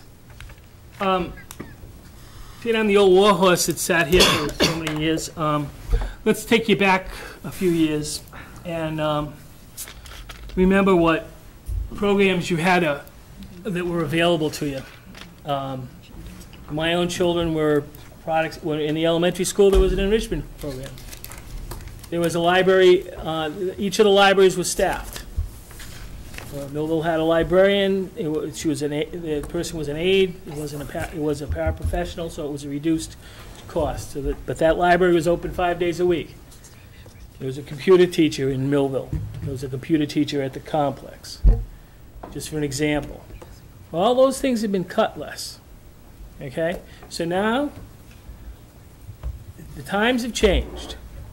And this isn't 1975 any longer. It's not 1995. And what's happening is that people look at the opportunities, and class size is part of it. But if there's not enough books, and there's not enough technology, and there's not enough materials to keep kids in seats, they look elsewhere. That's the hard fact. Okay, so we can sit here and we can keep cutting and blow up the class sizes, and then we'll go back to 1950 in Blackstone High School in those days, when most children in either town didn't go to Blackstone High School. They went to St. Mary's, went to Mount St. Charles, they went to Northbridge, Uxbridge, anywhere but Blackstone. We want to set the clock back to do that? Have at it. People that pay taxes are going to move with their feet. They're going to pick up the phone and they're going to call the principal of the high school in Mendon or Mendon Upton and say, hey, are you taking any kids in middle school at Misco Hill? Yeah, we have a few openings. Apply. Or Hopedale. Or Uxbridge with their brand new high school just about a mile from the Millville border. Okay? That's the reality. Okay? This is a fine system. The buildings are in fine shape. You've just invested money in 4 out of the 5 complexes for roofs. Hopefully, if the vote goes as we hope it will on Monday. Right? We know that there are issues around maintenance. We are so tight we can't afford to pump any money into the maintenance side of Millville. Now we're going to have this discussion next year too, or else we can all work together and come up with a plan. All of us, not just say what's your plan, what's your input to the plan, because we need to get this monkey off of our back and know what the future is. In 1988, when Millville desperately wanted to build a school, thank you, Bob, we had to have a general override to raise the levy by $200,000. And why was that? Because the town couldn't qualify for bonding, even though the district was borrowing the money. Okay? But they put the thing aside. It was $200,000 just to raise the cap. And that's what you have to do again. And no one wants to pay taxes. Okay, but don't think that you're going to change the way the Commonwealth looks at public education unless we really work hard. But, you know, we're only one voice, and we're a small community with not an awful lot of power and not an awful lot of presence on Beacon Hill. So I would hope that you look at this as an investment. Just like we buy a new police cruiser, just like every so many years we buy a new fire truck, just like every so many years we buy a new piece of highway equipment, this is an investment in education. There are 1,500 children, or more than that, but there are 1,900 children that depend on us. Okay, and we want to keep them here. We want to keep the communities viable.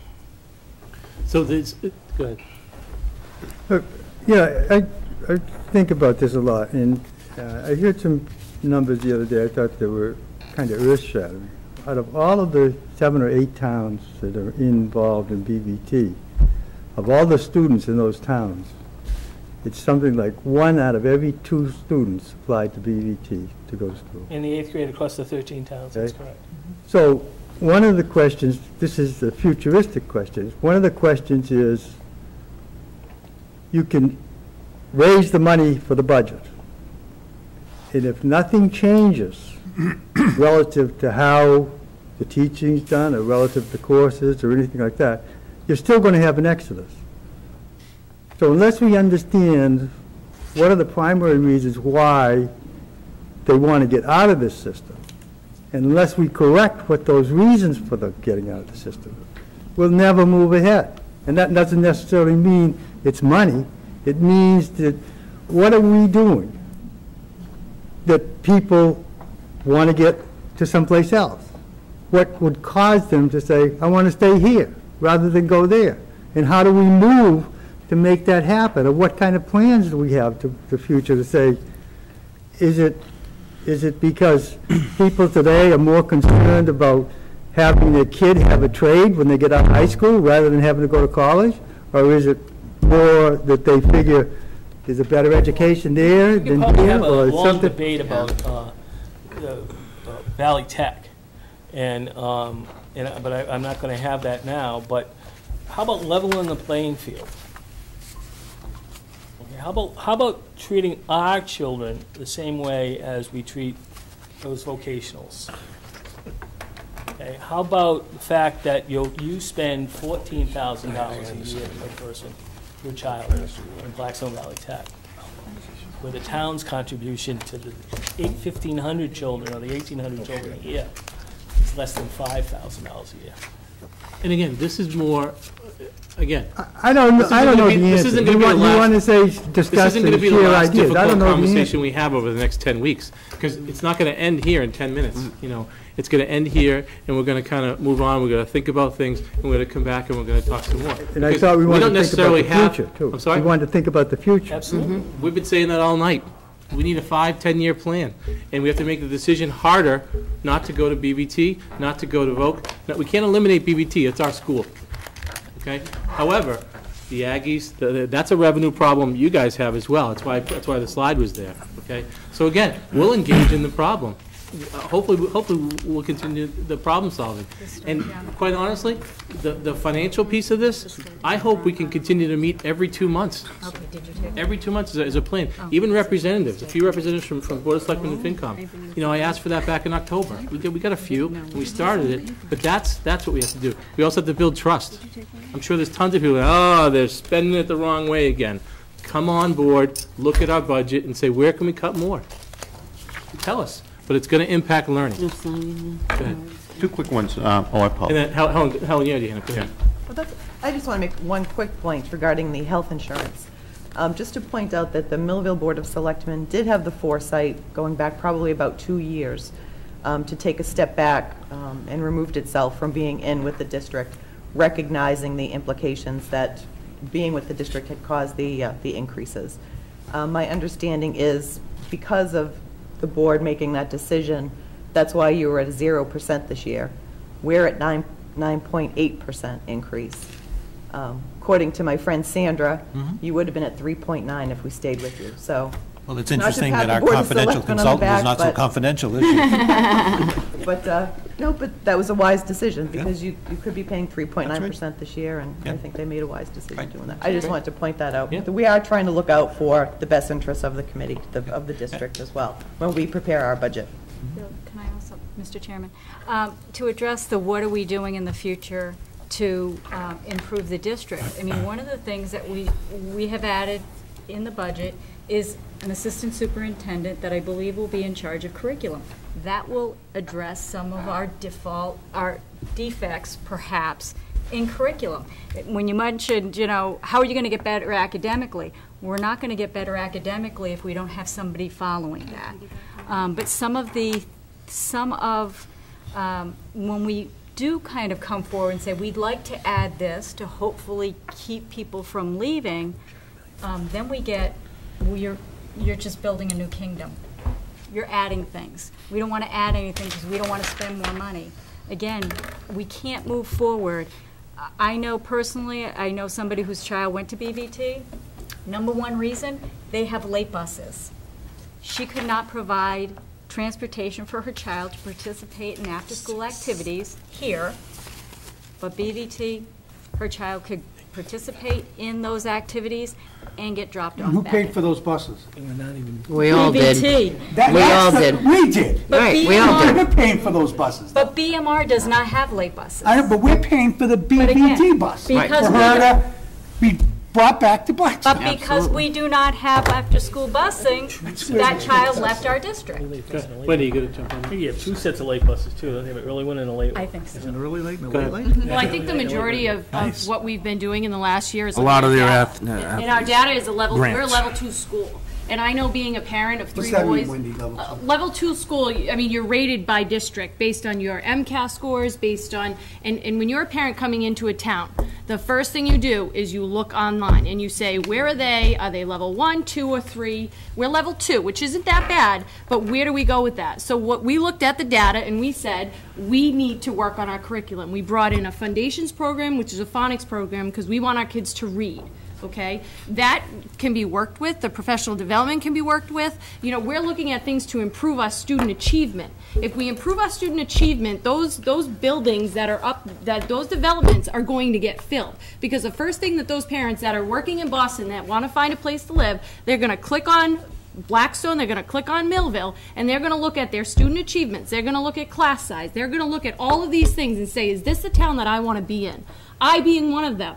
I grew up here. My mother grew up here. My two brothers live in both Millville and Blackstone, and I want both of these towns to strive. The only way to do that is to put money into both towns. Do I want to raise my taxes another $600? No. Do I want my child to read? Do I want my 2-3 boys to have the best education they can? Yes. The first thing they do as a parent is going to look on the website, on the Massachusetts website, and they're going to look at statistics. They're going to look what level school you are. They're going to look at class size. That's the first thing that parents look at. And I want to see that go. And the only way to make that happen is for everybody in this room to figure out a plan. Not what are we going to do, not what are you going to do, but everybody sit together. My mother's taxes don't want to go up. She doesn't want to see her taxes go up, but she wants to see her grandkids have an education, and just as much as I do. So I think we need to strategically work together instead of, the concern that I'm hearing tonight is a lot of back and forth. We've done this for years. Last year we had the same conversation. And I want to see our Blackstone, I want to see Millville, and I want to see people moving into this town. We have developments going up. They're single-family developments. That's 3-4 kids moving into that development. Yes, it's going to take 5 years. But the only way to get people there are to raise our test scores, to get out of level 2 and make it better. The only way to do that is money. And I don't, like I said, I don't want to raise my taxes because they were just raised. But if that's what has to happen to have my 3 kids reading and moving on, then in my opinion, as a taxpayer, that's what needs to happen. Just one thing, just so you know that there's, the 5 schools, there are 2 level 1 schools. You get the rating of the lowest school in there, but the 2 level 1 schools are the high school and the Millville Elementary School. Correct. So just the point is that we're probably in an enviable position compared to some of our neighboring communities, and we've done this on a shoestring. Let me go ahead. And then I'll get to you, Rich. The other schools are level 2, right? Let me just say, I've listened to the conversation, and I don't think you've had a single person from the finance committees or the board of selectmen or the town moderator that think you have a reasonable chance of financing or getting the votes through the town meetings to get you that amount of money. So what amount? What amount then? I am not going to say that. Why? Because I do not know what your thing is, and I haven't studied your thing. What My thing? advice is the school committee got themselves into a very difficult position by their choices in the last year's budget. When you took that entire amount, You're telling me that the reason that the assessment on the town is so much is that you took a huge amount out of EOD last year, and somehow or other, and I don't have any idea how you did it, is you double counted the $300,000 reimbursement. I don't know how you do that. Yeah. Okay, but I think a lot of politicians know the two towns, and I don't think that any of them are giving you any reassurance whatsoever that you can pass it. And personally myself, Yep. okay, I'm nowhere near getting up on the town meeting floor to support it, and I may very well bite my tongue, but I'm very close to coming and speaking against it. You absolutely have that right, and I want every citizen to scrutinize our budget. It's online, okay? But don't tell me, okay? Because I've been asking your committee for a year, because I used to sit in your seat. Come here before today, okay? Don't say we screwed up last year, because last year we would have laid off 40 people if we didn't put that million in, okay? So I don't think it's fair what you're saying. I don't think it's fair. You can have your opinion. Let me finish. Please let me finish, okay? You can have your opinion, okay? And you can talk about that on the town meeting floor, okay? But there might be 50 parents coming up there talking as well, okay? In Millville and in Blackstone, okay? Okay, well, we can strategize. Yeah, and I'm going to be done with this, but I do think that, okay, you're reading the room saying you're not going to get that amount of money, okay? All we're doing here today is saying, please, come with us. Let's figure out what the amount of money is that you want to invest. Because if you give us the minimum, we're going to be in deep, deep trouble. Deep trouble. Can I just ask Okay. that perhaps maybe what... And then on the 29th of April, I'm going into the State House and advocating for changing some of these laws. I'll be happy to rent a bus, pick everybody up here, and go in with me, okay? Because there's a day on the Hill that you can go and change some of these laws, okay? But again, that bind that we're in, okay, that's coming on the taxpayers' burdens, and we're all taxpayers here as well, okay? But to say that you're not gonna, you know, and you're reading the room, and we're not gonna get a dime, I think is very short-sighted, okay? And quite frankly, it isn't fair to all the kids, 1,800 kids that show up here, every single day. That's it. We Go ahead. don't want to end on an angry note here. I'm not angry. And what I would like to see us, if it's at all possible. People have compassion about it. Yes, and that's very important. Well, I think what we need to have here is some form of action plan. Mr. Davis's line, how do we go? Where do we go from here? And how do we look at what's reasonable? Okay, we didn't intentionally dig this hole. We have, for many years, have been able to pull a rabbit out of our hat and keep things going. And I guess the rabbit's died. We can't find it. So we need to go, when we leave here tonight, we all need to be focused on where do we go from here? And what are our next steps? You know, there's 30 or so fairly smart, very smart people in this room. Hopefully there's many more watching on TV, but we need more input. We need to understand what each town can afford, okay? We need you to really think long and hard. Is it override? I'll use the word. I'm not a big fan of it, but I'll use the word. Is that practical? Okay? Fine, we can say that no, but you know, it's all part of educating the public, okay? I've been part of many successful committees and projects in the Commonwealth, in the two towns, and it all came down to informing the public of what the alternatives are.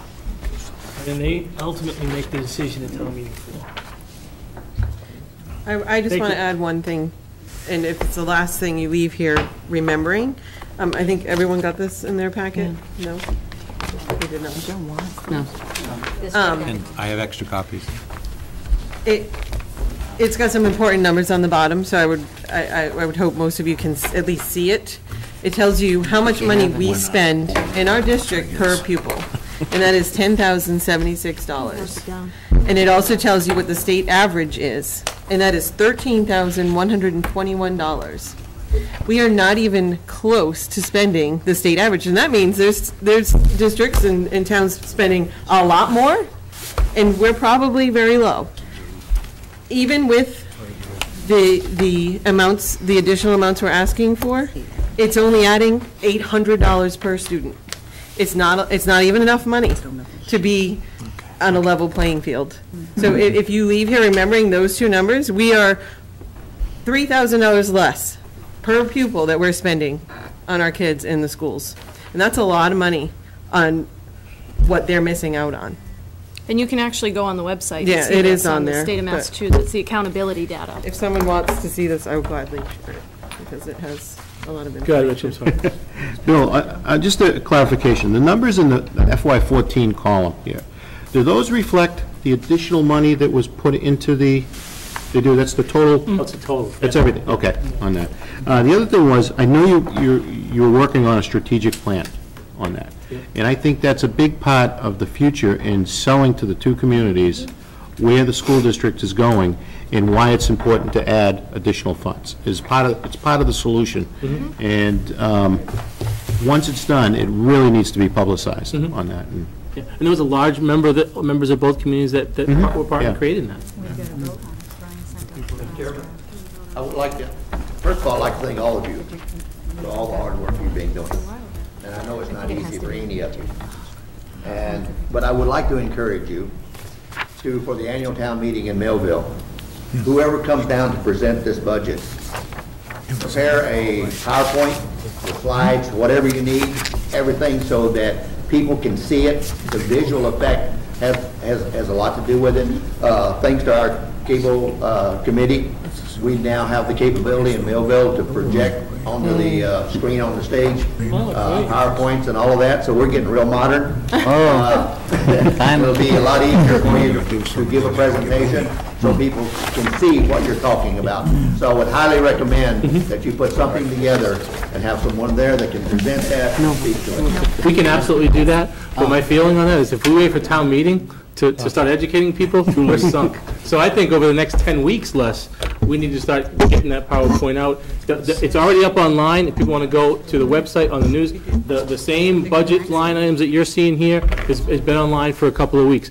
I think we have to have more meetings in Millville and Blackstone to begin with, beyond ours. I understand that, and I'm glad that you don't have it online or whatever, but I still encourage you to present something at town meeting. Absolutely. What are the boards going to do if it does go One through? in a positive That's the positive thing, note, get though, these young families out that I've been don't know getting, what that 600 I mean, goes. this year, from what I've seen, That's a and I've real attended a one. lot of the That's meetings the you've piece. asked, that you've, Well, you know. there's been very few people coming to those meetings. How many people came to the public meeting?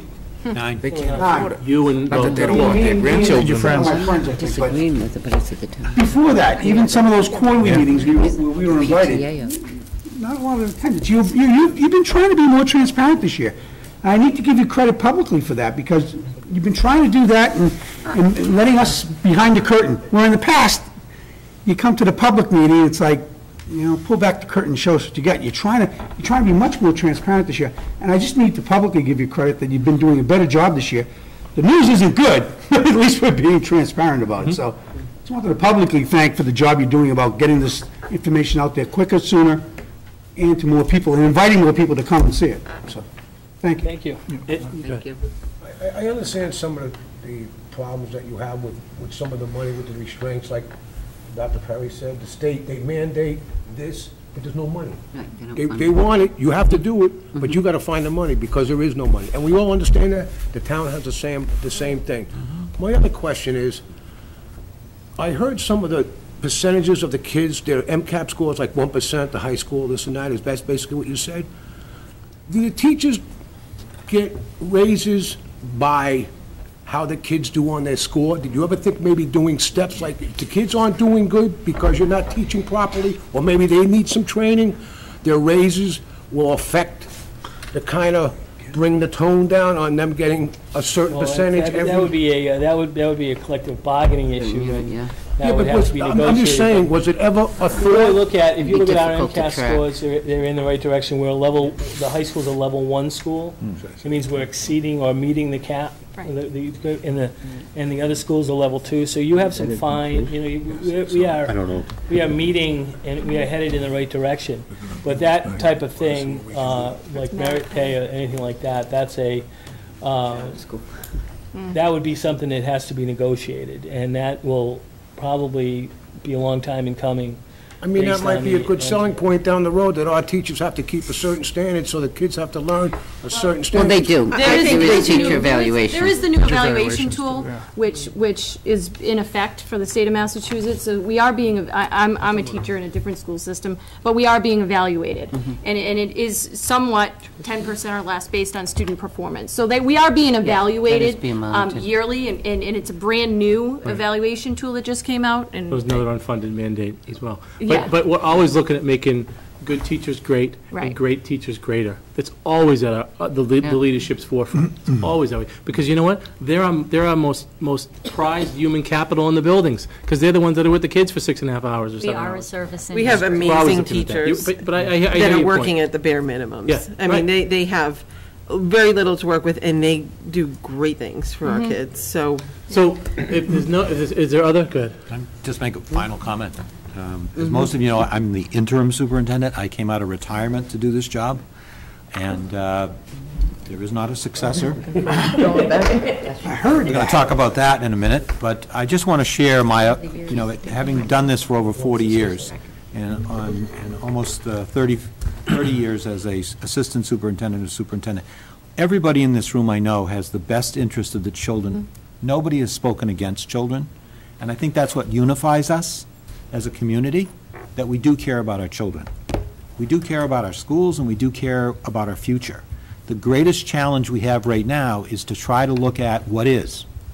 I have been presenting the reality check. The school committee heard that in September, when I notified them that they had a shortfall in their budget, and the steps that I had to take to cut spending or freeze spending to address that issue. When I saw that we didn't have E&D, I called it to everybody's attention, and we got that information out. The cookie jar, the savings account, has been spent. So we've been trying to move with, and I appreciate your comments about transparency, to do it. But I do think we have a common challenge here. I know that this problem cannot be solved by expecting an override that's going to fund it all.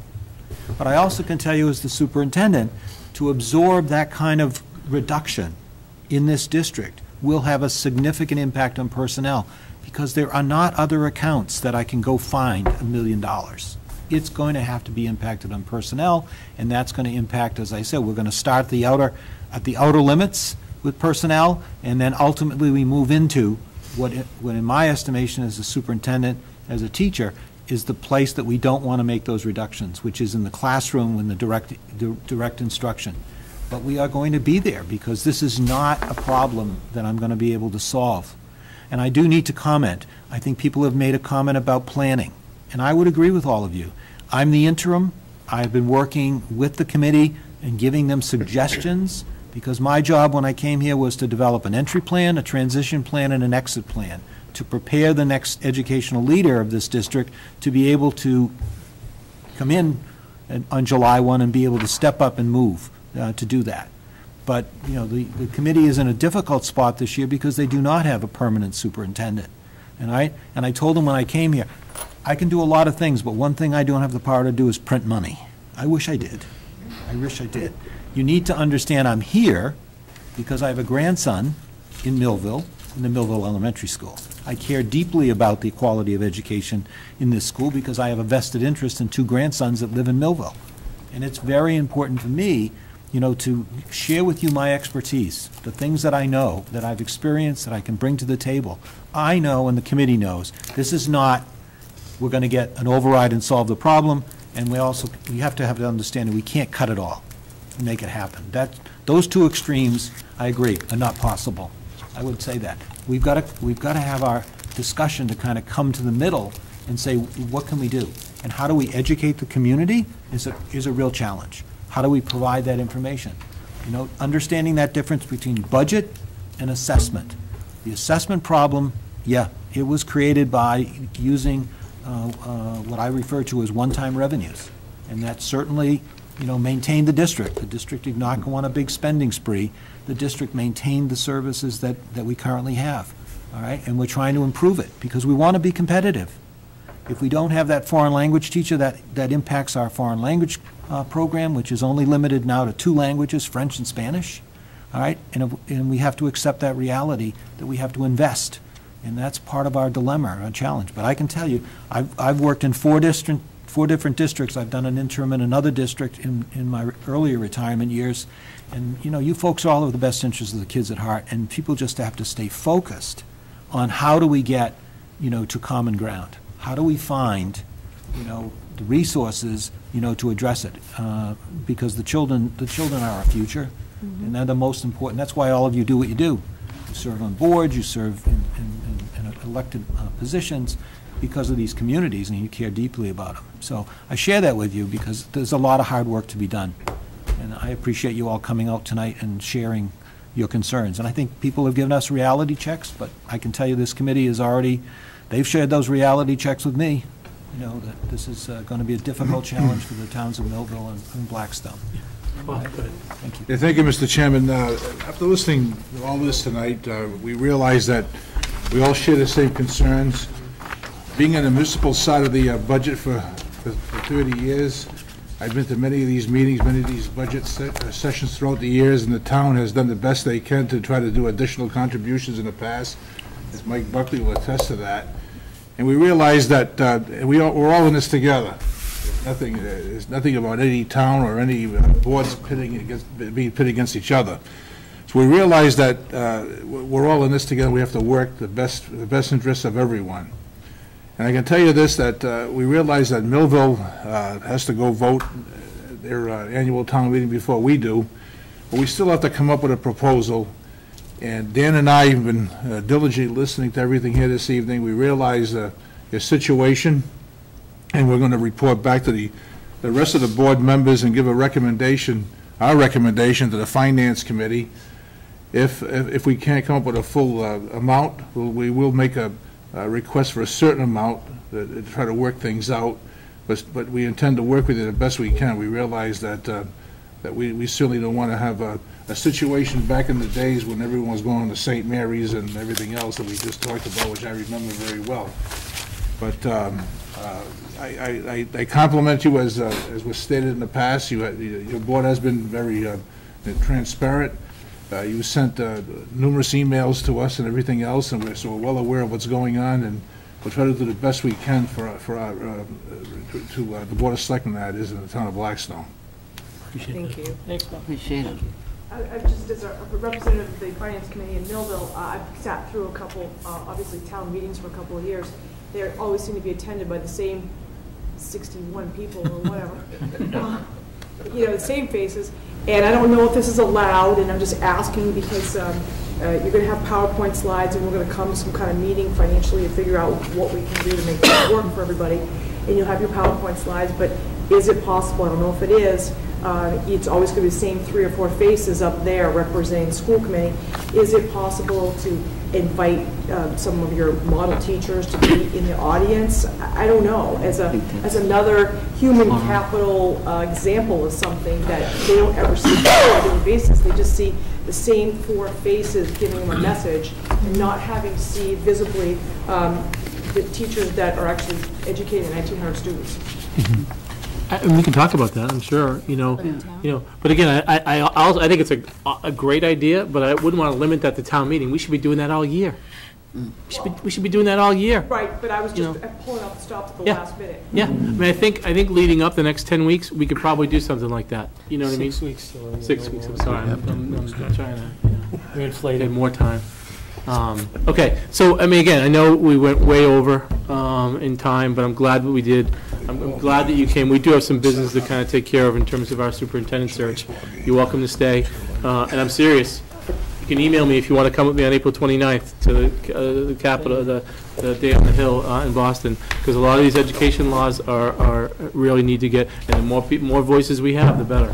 Well, now that I'm retired, I might be able to go with you. All right, good meeting you, Bob. Good. Actually, the vote Good still for you. teach cook a pretty good lunch, so. Thank you all. Thank you. Thank you. Thank you all. Thank you. Appreciate it. I'll see you around the town hall. And if you need any more information, feel free to take extra with you. There's more information on the counter.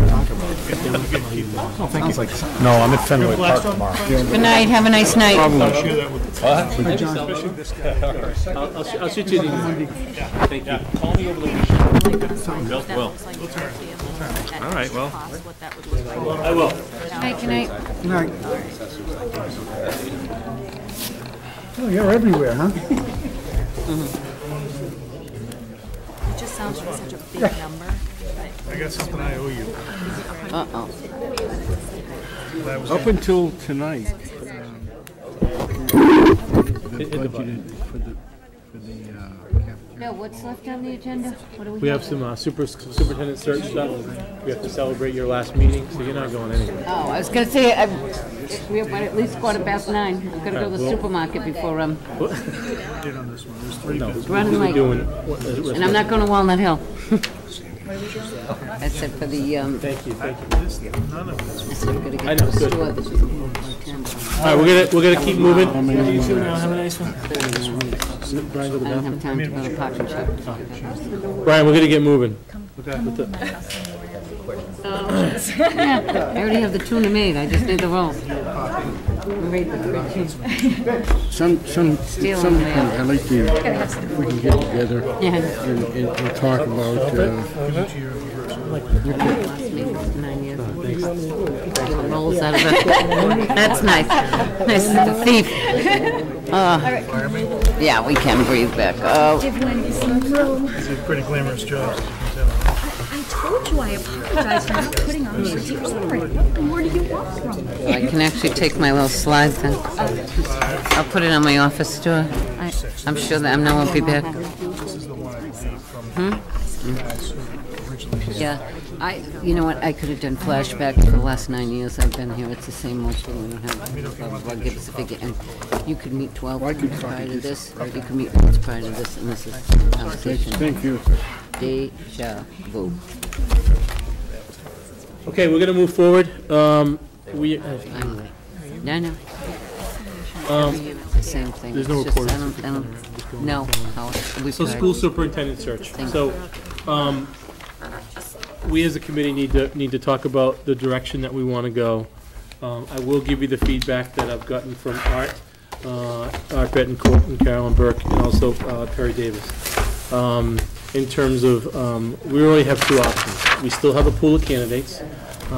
There's 3 left, I believe. We know who they are: Levitz, Himmelberger, and Thompson. Art has talked to Margot. She feels we have enough information about her, so she wouldn't be willing to go if we opened it up again. She wouldn't be willing to apply again, as well as the other 3. So I think as a committee, we need to have a little bit of dialogue right now about the direction we want to go. Do we want to stay with the, and there's pros and cons for both. Do we stay with the 3 candidates that are still in the pool? Or do we look at what the dynamics would be if we opened up a search again and move forward there? So with that, I'm going to pause for a minute. You guys can have some, we can have some dialogue on it. I think also, originally, we had 24 candidates came forward. I don't think, unless they've gotten jobs, I don't think they're all out of the running. And, they're still candidates. So I don't know that we're only limited to 3. I think certainly there were other candidates that had applied. Whether we want to go back there or not, I don't know. But I think they were always still open unless they've gotten another job to be approached, if that's what we wanted to do. Okay. Did Art or Carolyn let us, what would our next step be with the current selection? What would they recommend? Do we just say, can we go to do we call them for another interview, or can we come for a visit, or? Well, I think around the Commonwealth, you'll see, because there's a little bit of a frenzy right now in terms of they're doing away with district visits. Okay. And what they're doing is if you really like somebody, then they're moving quickly. Okay. So that might mean inviting someone back, okay? But as a committee, we need to kind of look at the pros and cons. Now, one of the pros of opening up again would be, there might be candidates that were in the running elsewhere that are no longer, that might apply. That's a pro. There's a con that this is time, and I don't want to, I know on Thursday last week, we were all panicky. What are we going to do, okay? It was good to have a little bit of time to kind of take our thoughts and see what Art and Caroline and Perry thought. So I think that's what the committee really has to decide, you know. But opening up the search, what does that look like? Does that look like bringing back the screening committee? Like, what does that look like? What does that look like? I think it's anything we want it to be. Because okay, then that sets the time. You know, I think Sure. that was you know, some of our questions last week looking to be answered is we know there's a time crunch. So I think the biggest question is, you know, where do we go from here, and do we bring back that subcommittee? Do we bring back that search committee and say, okay, we need to do this again? Is that going to give us the true, you know, or do we take this to a different place in terms of, you know, opening up that pool? How are we opening up that pool, and how are we utilizing NESDEC? Mm. That's my concern, is if we open up that pool, I would like to see. NESDEC so far? Sorry? Huh? How much have we paid NESDEC so far? Well, it's a flat fee. They It's a flat continue on fee. They said they'd until- stay with us until the end. Let me clarify. Your contract with NESDEC, if you choose to go out again, their consultant fees do not increase. The only thing you're responsible for is incidentals. That is, if you do more advertising, you're responsible for paying the cost of the advertising to do things like that. But they will stay with you, you know, for the Duration. well, Little until do the they know. until the process reaches a conclusion. But you are responsible by that contract for incidentals. But you don't start over again. And that, remember, that contract was just under 10,000, and I don't have a printout, but That's fine, just the ballpark's fine. right. But the only cost you would be responsible for, you know, would be the incidentals if And the product, advertising. one of the products we got was the great profile. Yeah. You know. You don't need to redo that. That the community contributed to. You know, one option is, hasn't changed. do we have to get the search committee back? That's an option. Are we comfortable kind of getting some targeted, you know, people in? You know, whether it's the three remaining or others, you know. The other thing, Perry hasn't said this yet, but he's also not going to leave us in the lurch. It was kind of our plan to keep him forever. Yeah. I'm not agreeing to another year contract, No, I but know. I How about would 3 years? not, I Hotel would not California. leave on June 30th. So if you're thinking, you know, you've got to get this done by June 30th, I will assure you that if you hire somebody and they can't start till August, I would work through July. Or if they can't come until September, I would work through July and August. But I am being very honest with you. As I said, I do not physically have it in me to do another full school year in this position. Do we have a third option? So we talked about two options. Bring in, and one thing I want to remind everybody is our third place finishers. We had a first place finisher who went somewhere else. We had second place finishers who were tied from a voting perspective. Third place was also tied. There's two candidates there, and then there's our last candidate. Could we work with those candidates to come back in, or whatever level of interview or whatever we want to do with them, or visits, and at the same time open up the search? They've been pretty clear, if we're going to open up the search, they're really not interested in coming back. That's typical. The candidates? And it's pretty Those candidates? That's pretty Okay, the Margot's very clear. She goes, I've given you everything. Yep, okay. But the other three have been clear as well. If we come back, we're more than willing to come back and continue to be a finalist. But if you open up the search, we're really not that interested. And that's fair. I think that's fair. Yep. I do think that's So fair. it really isn't a That's choice. typical It's what either you- go with what the we've four seen or in people in open up. districts that have, I'm sorry? That is typical of what you see in districts that have had to go out again. One example would be Wachusett. The two finalists did not apply when it was recast. I think we should cast the net, but I think we need to do it in a more expeditious fashion so that we can fill this reasonably quickly. But I believe that you should cast the net, because I believe that although many have been placed, there are obviously people that were bridesmaids, for lack of a better term, in other districts that didn't get chosen. So you may have a fresh set of applicants, and I think the committee needs to own some of that review and do our due diligence. And I don't think much has changed from the profile and those things. I think one of the things that I noticed with the screening committee, and they came together and were, did their due diligence, reviewed the applications, sat through 3 stressful nights of interviews. But one of the things that I think, and some of them were actually district people, teachers, paraprofessionals. But one of the things that I think, from Erin and I sitting there, I think we had a little more insight into the strengths of our district and the weaknesses of our district, and which ones we needed to hit first. And with the screening committee, not all of them had that insight. They put in their due diligence with the best information that they had. They had less information than Erin and I, and maybe some of the teachers that are in the day-to-day operations. For that reason, and even the time constraints, I don't see the point of bringing back a screening committee. I think you're going to delay things, and not that they weren't valuable, because I have to say, even with the insight of sitting on the committee here,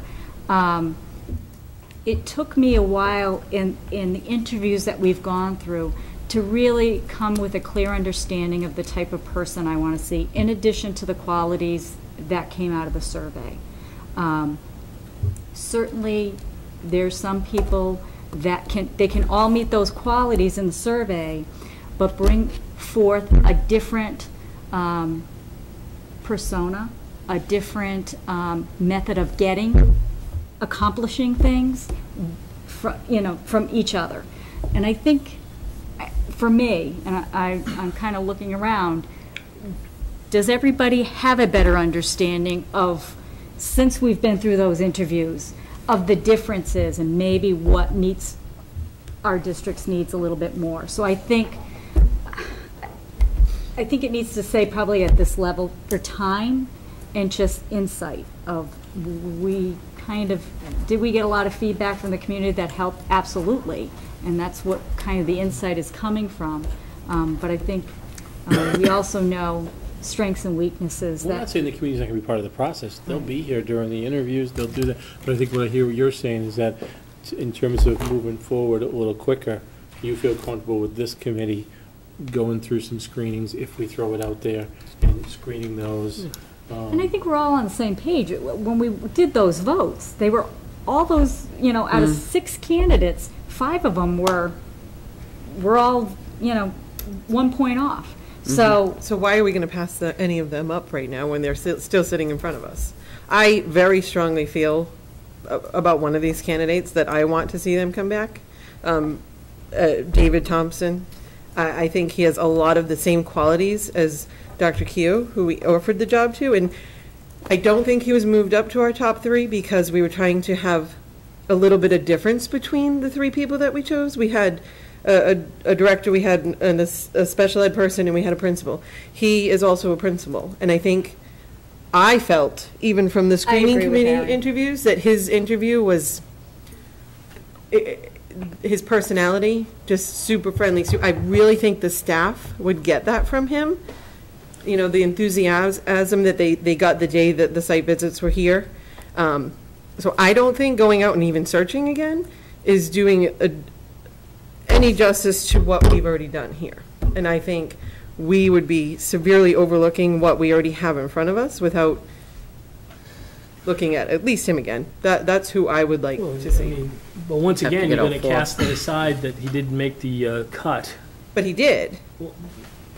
He didn't make the second cut, and But we always said that all 6 people were still there. We always said they were not cut. Well, the vote we were was just 6, 5, looking and further 4. into these other people. We were looking for. It was a nice. But then again, I truly felt that way. So maybe, that's.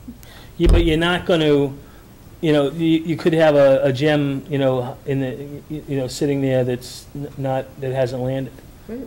And so you're going to preclude that? I think you need to, you open it up. Can we, if we open it up, we have to define what open it up means.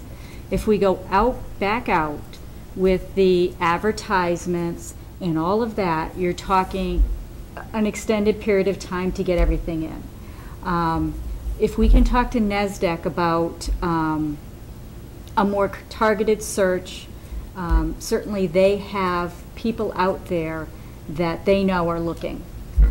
Instead of a huge advertisement that's going to take at least 30 days. 2 weeks. 2 weeks. Maybe more targeted look at people we know that are out there, maybe people we know that are ready to move, or the bridesmaids, instead of the whole, the whole wide net, a smaller net of. I mean, NASDAQ's view is they might know of people Right. in terms of what you're talking about, the bridesmaids or whoever else that might still be looking. That's an option. I think that's an option. I think it's up to us right now, but I do think we need to make a decision. I hear Aaron's point, and so it sounds like we have two options on the table. Well, Invite Thompson back. Yep. I have another question, too. And I'm not suggesting it's the answer because we've been doing this all along, is would NASDAQ stay with us if, in our search, if again we put another interim in? And I'm not saying it's the big picture. No, I'm not saying, I know you would stay till whatever, but I mean, in the efforts of not to hurry through the process, because it's huge. You guys spent a lot of time, and so did the community and the search committee and such. So to get through and kind of feel like you rushed into 4 months to pick the perfect match again, would they be done with us if we put an interim in and say the contract's up? I'd have to ask them the question. My understanding it was for the search. Yeah. Okay. I don't know We that. need to I know. hire a permanent. We I know. can't be doing this. We're talking about kicking the Timeline. can I think down the it's just road the with the towns. We gotta come to a conclusion. And, I know. we need to we need to open the search up so that whether it's through NASDAQ directly, I like that idea, Diane, or what have you. We can't settle for second best here. We're already talking about bridesmaids. That's why I said the interim kind of thing, but I don't think that's the answer, but. You said we can't settle for second best. I said, we're already talking about bridesmaids. We're going to have the people that. But they may Didn't apply. okay, they may not have, they may Even not applied have to us applied. originally. They might not have applied to us. They might have said, but now that they see it's still open, maybe there's some interest. There's been history of that has happened. I think we were one of the first districts to even advertise this year. We were ahead of the game. So Northbridge was ahead of us. Not hugely. I mean, there's a lot out there right now. Right? There's a lot out there right now. There 'cause there's been weren't when retirements, there's we been were, retirements even, right, they announced in January, we had already posted. So can I ask you, why couldn't we just take a week, get the two candidates in, who came in third place, I call it, okay? In the racking and stacking, third place. Get them both in and go through them again and see if they fit our needs or not. All we lost was a week. We gave them another chance. We reevaluate. And then if it doesn't work out, then we go back into the pool. Weren't there more than that left, though? There were 4? We do that. There were 3. Why would we bring someone back in that didn't make the cut? Because, Mike, right Well, they now, made it to the final, so many. that's who's gone There's through no way they the made the cut. process. They were 4th, 5th, and 6th. We just talked about. Out of 24, though. And if we, I'm going to hold my tongue about why we're even in this situation. Okay, I'm going to hold your tongue on that. But, let's not just the same group. Let's open it up. What makes you so sure there's someone better than those two out there? Well, we won't know unless we find out, right? Right, but what's the risk if we have these two back in, and who knows, maybe we think. I won't give my vote. Neither one of You're them. one vote. And then if You it got other doesn't votes. work out, say, open it up again? Is that what you're saying, Brian? Not I'm just, saying give right. these guys Yeah, another let's, chance. let's, I don't let's, think let's, he's- let's prolong this even longer. Well, let's, a week. everyone has their opinion. We can do And- a couple and- things and- simultaneously. Well, we can't open up and see them, because they've been very clear, they don't really want to be part of that if we're going to open it Well, up. I'd like to see a timeline from NESDEC, and they're not going to have that tomorrow. Maybe they terms will of have what? it tomorrow. What, if we shorten up the process by not having the screening committee, what does that mean? How does that get us to where we need to get to? Well, I mean, I think we've already seen both of these candidates once. I think. No, I'm talking about if we go back out. If we go how back does- out. And we don't go through a screening committee, hold on, Mike. If we don't go through the screening committee, how does that shorten up our time frame? And what, from We've this already got date the to survey. that date, Whatever where does it get us to? we Right. decide the timeline to be. NESDEC just supports what we decide to do. Not NESDEC saying it's going to But take they have a 6 months. process, Mike. Their process has to fit within But I a also think your timeline. point, Brian, is a good one, because I think we would, if, let's just play that out a little bit. We go out, we put an ad, 2 weeks go by, now we're into school vacation. We get 20 applications. And these bridesmaids are still dating out there. Absolutely. There's 20 applications. We do the screening of those 20, okay? We dwindle that down to 4, okay? And then the next step would be to see them. I would say, my opinion would be to forego site visits, and then if we really target into someone, we go with that one, invite community in to do that. That's my vision in terms of if we did that. Now we're looking at May 1st, really, to know. Now, on top of. I think May on 1st, top of I all think the May budget 1st things. is aggressive. I think it's going to take longer than that. No, I do, well, You're talking 6 weeks. But I think if we stick with a 2-week advertising, see what we get, Yep. and then go, and then rapidly, this group of people right here, rapidly look through, these are the standouts that we think, and NESDEC could help us with that, and then identify 4 or 3 out of there, see them, and then go with it. So if we open it up, are we asking NESDEC to come up with, as many applicants as they can for us to look at, and then having us take 20 and narrow it down to 4? Is that the? I mean, that's, yeah, we might get 4, I don't know. Right. I think that's my impression. I could ask them what that process would be. If we open it up, what would that be? I'm pretty confident that it would be what I just said, though. It might be a little bit more extended, but we have to kind of, be aware of what Mike said, setting our own timetable. We've been through the process already. We kind of know what we're looking for, to your point, Diane. We know what we don't want, we know what we want. That way, in terms of us looking at whatever the applicants are, okay, maybe some of the others from the original 20 or whatever would reapply. I don't know. I don't know. But if you open it up and whatever number you pick, does that mean the 4 or 3 that Brian was talking about bringing back? They're done. They're done. They're The done. door's shut on them? Yeah. They don't Okay. want to come back. On their point of view, maybe we ask them again. Maybe. But I mean, I'd maybe heard ask them, earlier that listen, they're done. They're with not real gonna reapply, confidence, do they're a real done. short, open pool, and maybe they say, no, thanks, Yeah. no thanks. No, I And just wanted to be that's a clear. risk. Not an option, those 4 or 3, It's the same whatever's risk that left. Mike's talking about in terms of going with them two to invite them in, and then maybe missing a gem, out there. But I like what Brian said about what is the harm in taking a week to invite someone back? And then, To be honest with you, I don't even think we need a week. right. If we were to get something scheduled for early next week, we probably could be talking a could've- few days. Right. Very quick. Well, It's probably and just a matter of phone It's call. not set in stone either. You can just go after and do your search after And at that. the same time, NESDEC could be looking at a timeline for us. It's not posting anything, but they could be able to answer that question quicker of what are we looking at timeline-wise.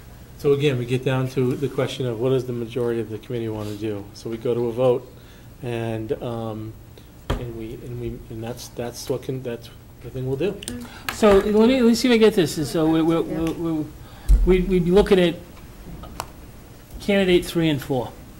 I haven't there heard were anyone 3 of else them. mention a name. I would like to see David Thompson back. I don't know if there's another one that I, I think you'd have to invite I'm all just of Unless saying them. someone that else we're- wants someone. We're not going to take 1 or 2, or we didn't get number 1, and we're not going to take number 2, but we're going to go talk. But we got enough Choice information 3 from and number choice 2, and we 4. knew what we need for our district, so we're going in another direction, and that's okay. That's What did you okay. say? We're going in another I direction? said, we already got enough information from number 2 and we know what we need for our We're gonna district, go so to 3 we're- or 4. So why wouldn't you just cast that all out and start again? But Michael, I think I just heard one of the Aaron things say that I think we 3. all said, and You saying- hopefully we meant it at the David time, Thompson. Yeah. was that all of those candidates that were the finalists were excellent candidates. They were not lacking.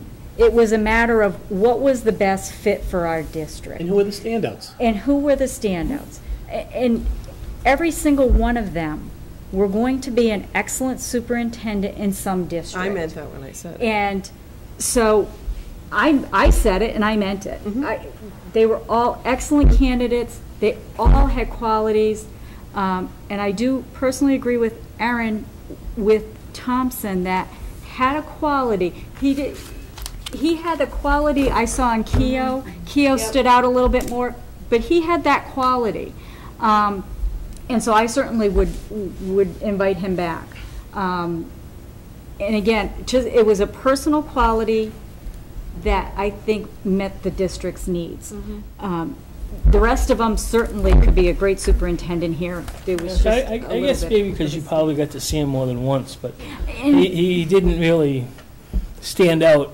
And I agree. And, you know, The it's- screening committee interview, I believe he did a little bit better when he came back in front of Yeah, this but don't forget, the committee. rest of us. I want to be careful about no, who's qualified, not qualified. No, they were all We're just qualified. talking about a Just candidate. Erin's brought up a candidate that she'd like to see back. Yes.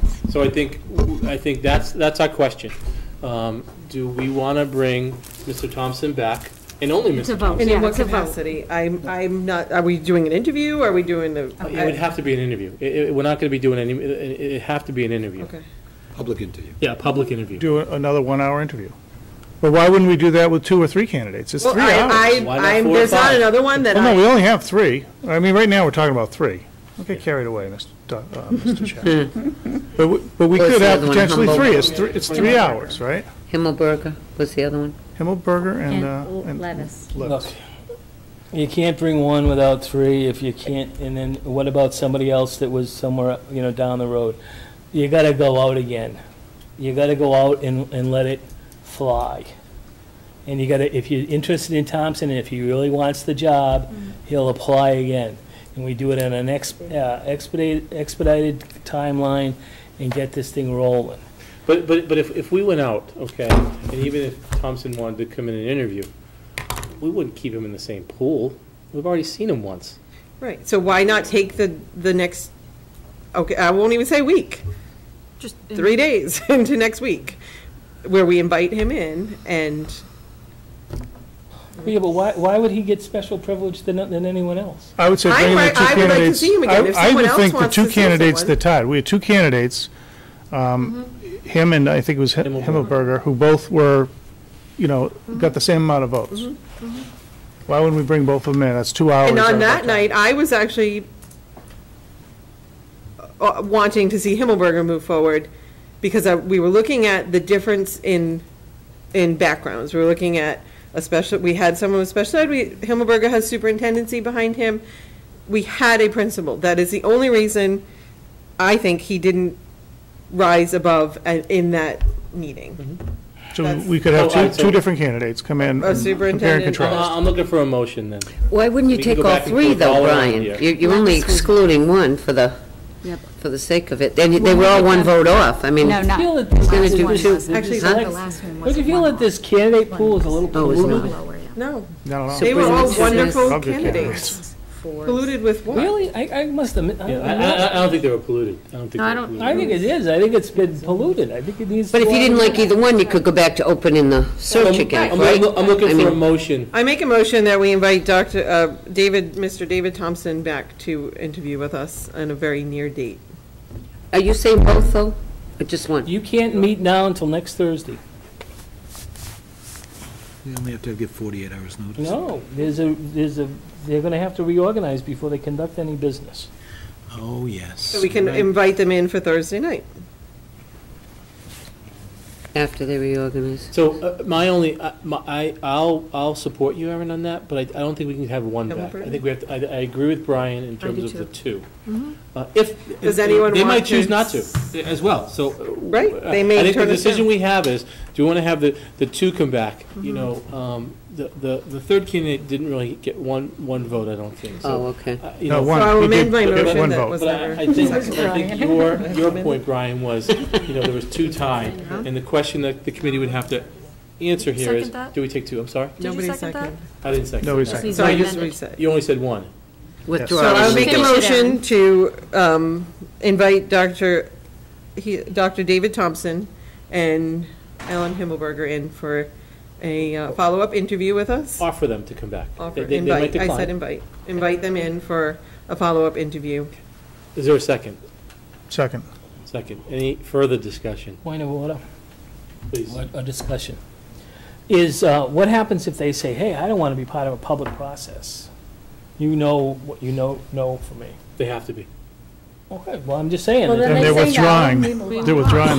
They That's, can say no. yeah, Yeah, they're it has to declining be it. public. I think this is a colossal waste of time. I think this is time that could be better spent, well, it's my opinion. I know. Better spent strategizing and going back out and looking at our options, whether it's a strategic plan or a strategic view from NESDEC saying that here's potentially 8 or 10 people that we know that are in our stable that are available for the position. And I think that's time much better spent. Any other discussion? Okay, so we have a motion, we have a second. All those in favor, maybe I'll do a roll call vote. I love roll call votes. So, let's do a roll call vote. That one's you, Kathy. Yes or no? To invite the two back? Invite the two back. Yes. Diane? Yes. Wendy? Yes. Erin? Yes. Me? No. No. Yes. Yes. Okay, so it passes by 5 to 2. Okay, so I'll get in touch with Art, and we will. He will inquire. He'll reach out to them, and I'll let you guys know right away. And are we asking to do it on Thursday evening after we reorg? Yes. That's Do you have what do you have for a planned agenda for next Have Thursday? to work around it. It could be a long evening. Should we do one at 6 and one at? Two. It's just, No, I'm saying one before and one after, for time. No, we have 8 to and reorganize. Right, is that- 8 and 9. Yeah. Make them last. So if we start at, we're starting at 6:30? Can we do 7:30 and 8:30? Perry, with any agenda that you have? We've got the budget, and I've got a few other items. I'll just Can we truncate start it. at 6? We'll start at 6. Whatever the pleasure of the committee. Okay. Start at So we'll 6. start at 6, and we'll do the 7:30 and 8:30. So 6 to 7:30 public meeting, and then 7:30 and 8:30 interviews. Okay. Never mind. No, okay. All right. So we will move forward. Any public forum? The only thing that I can offer is that quick calculation, $415,000 would equate to $85 per quarter to average taxpayer. I was wondering that. In Millville? Millville. It's about $300 a year. 415,000, you're saying? Yeah, the full amount would Yeah. average out to 85. Right. Yeah. Because that's a different number when looking at the big picture. Sure. You know, Yeah, it yeah. definitely I think that's is- I think that's an important message, and I think over the next 6 or 10 weeks, 6 weeks, Even if it's a Joe, rough you and I are estimate. going to be holding arm in arm around Millville. Those are the numbers that the people at meeting want to Yeah. know. Okay. Right, Right. That's their A purse figure. string. Right. How much is in there? How much is it going to cost me? That's their real Yeah. life. Right. I mean, when you throw out these numbers, it seems absurd. Sure. Yeah. Yeah, we were just looking at the number. and Yeah, that's I why think said- I think that's a great He point. showed me the annual, I said, divide that by 4, because that's what Taxes, people want to right. know. How much, do you remember how much the trash pickup was? How much that impacted per household? Oh, boy. It was like $20. $20 per quarter? It would have cost them more for bags and wood. Yeah. I mean, they, It costs more to Yeah. get. Gee, it was only $20 per quarter? My tax bill went up a lot more than that. Well, you get expensive property, I said. Oh, that must be it. My property values went up. I noticed that, too. The Taj Mahal. And maybe we can get those numbers for Blackstone. 2.5. Oh, absolutely. Yeah, people want to hear what it's going to hit home with. Which is almost what the budget is if you take out special education. Okay. The other And selling point- reassessment. The other, excuse me, one moment. The other selling point is that actually the whole cost is going down. There is a budget, contractual cost for the hauling, but the town is doing such a great job on recycling, that cost is coming right down. Great, that's Single good. stream Yeah, recycling. it's a great There we point. go. It's a great point, Joe. For two great And points. Joe, I appreciate you being at all these meetings. Any input on the Yeah. superintendent? I was just Any curious, words of wisdom for us? as it was coming out, and how this thing was going to go, but sounds like you. Thank you Thank for you. coming into the process. So we'll move to good and welfare for us. Right? What about me? You- This way. Oh, you're going to go this Well, I way. might go first. Mike, go ahead. Why don't you just thank Kathy for 8 years of service and good luck in retirement? Thought it was 9, but that's 9. okay. Did it just seem like 9? Wasn't it 3 terms times 3? Like Oh, it's 15. 2 times 4, Kathy. Oh, okay. And I urge you all to Sure, it was vote nice. on it on Monday, the 7th. Like it. And especially in Millville on the roof project, on the debt exclusion on the roof project for Millville Elementary School. So that's all I Oh, have. thank you. The only thing I have, and this is news just in, I want to wish Mike a happy 75th birthday. Did I get those numbers right? No, you got them wrong, Okay. just backwards there. Ah, Kathy, thank you. It was a Yeah. pleasure serving with you. yeah. Thank you all. It's been a pleasure to be here for 8 long years that I thought were 9. Worked with some great people, and it was an honor and pleasure to serve. It really was. But good luck to the new person, and good luck to the board. They have Can you come back tons as of a citizen? challenges. Come back as a citizen. Yes, Yeah. yes, I will always support the kids. We always have people for public forum. I will always support, the kids in Millville and Blackstone for the best education they can. Don't ever doubt that. Be at the town meeting, please. Yeah, I'll be there. I don't miss them. I know. Thank you, Kathy, also, and you do not only for the school, you do things for the town also, so that, you are well-rounded in that respect. Also, congratulations to, we had in our packet last week, but I didn't want to mention it because I didn't know if it was public, but I did see her yesterday at another meeting. Rachel Oliveira received an award. School nutrition. Oh, nice.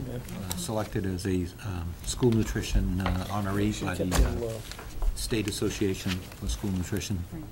Thank you, Monique. Yeah, So- something in the packet. So congratulations to her. We don't celebrate our successes publicly like we should, so that's, and I'll move on and eat my cake. Wendy? I just echo the committee's, Oh, thank you. points. Kathy, thank you. Thank for you, Wendy. serving. We appreciate it, and that's really it. Thank you, Spinaco. Kathy. Thank you, Kathy, for all of your time and your dedication. And I would like to reiterate, or how very important it is that people come out and vote on Monday. A lot of people thought the vote was the town meeting.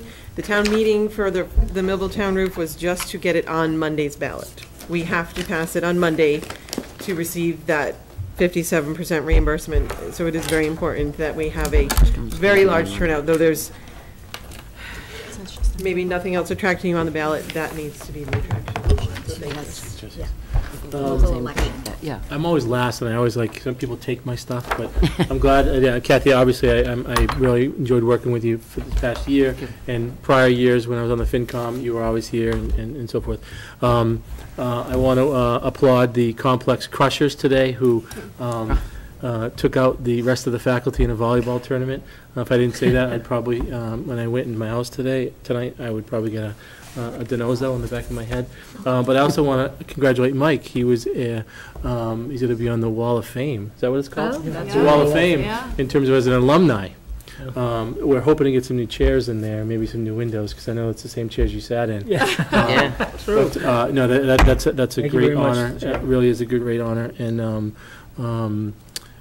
with that, we're going to have plenty more conversations over the next 6 weeks, and I hope people will turn out and to get the clear information, the total information around the position that we're in. So with that, I can look for a motion to adjourn.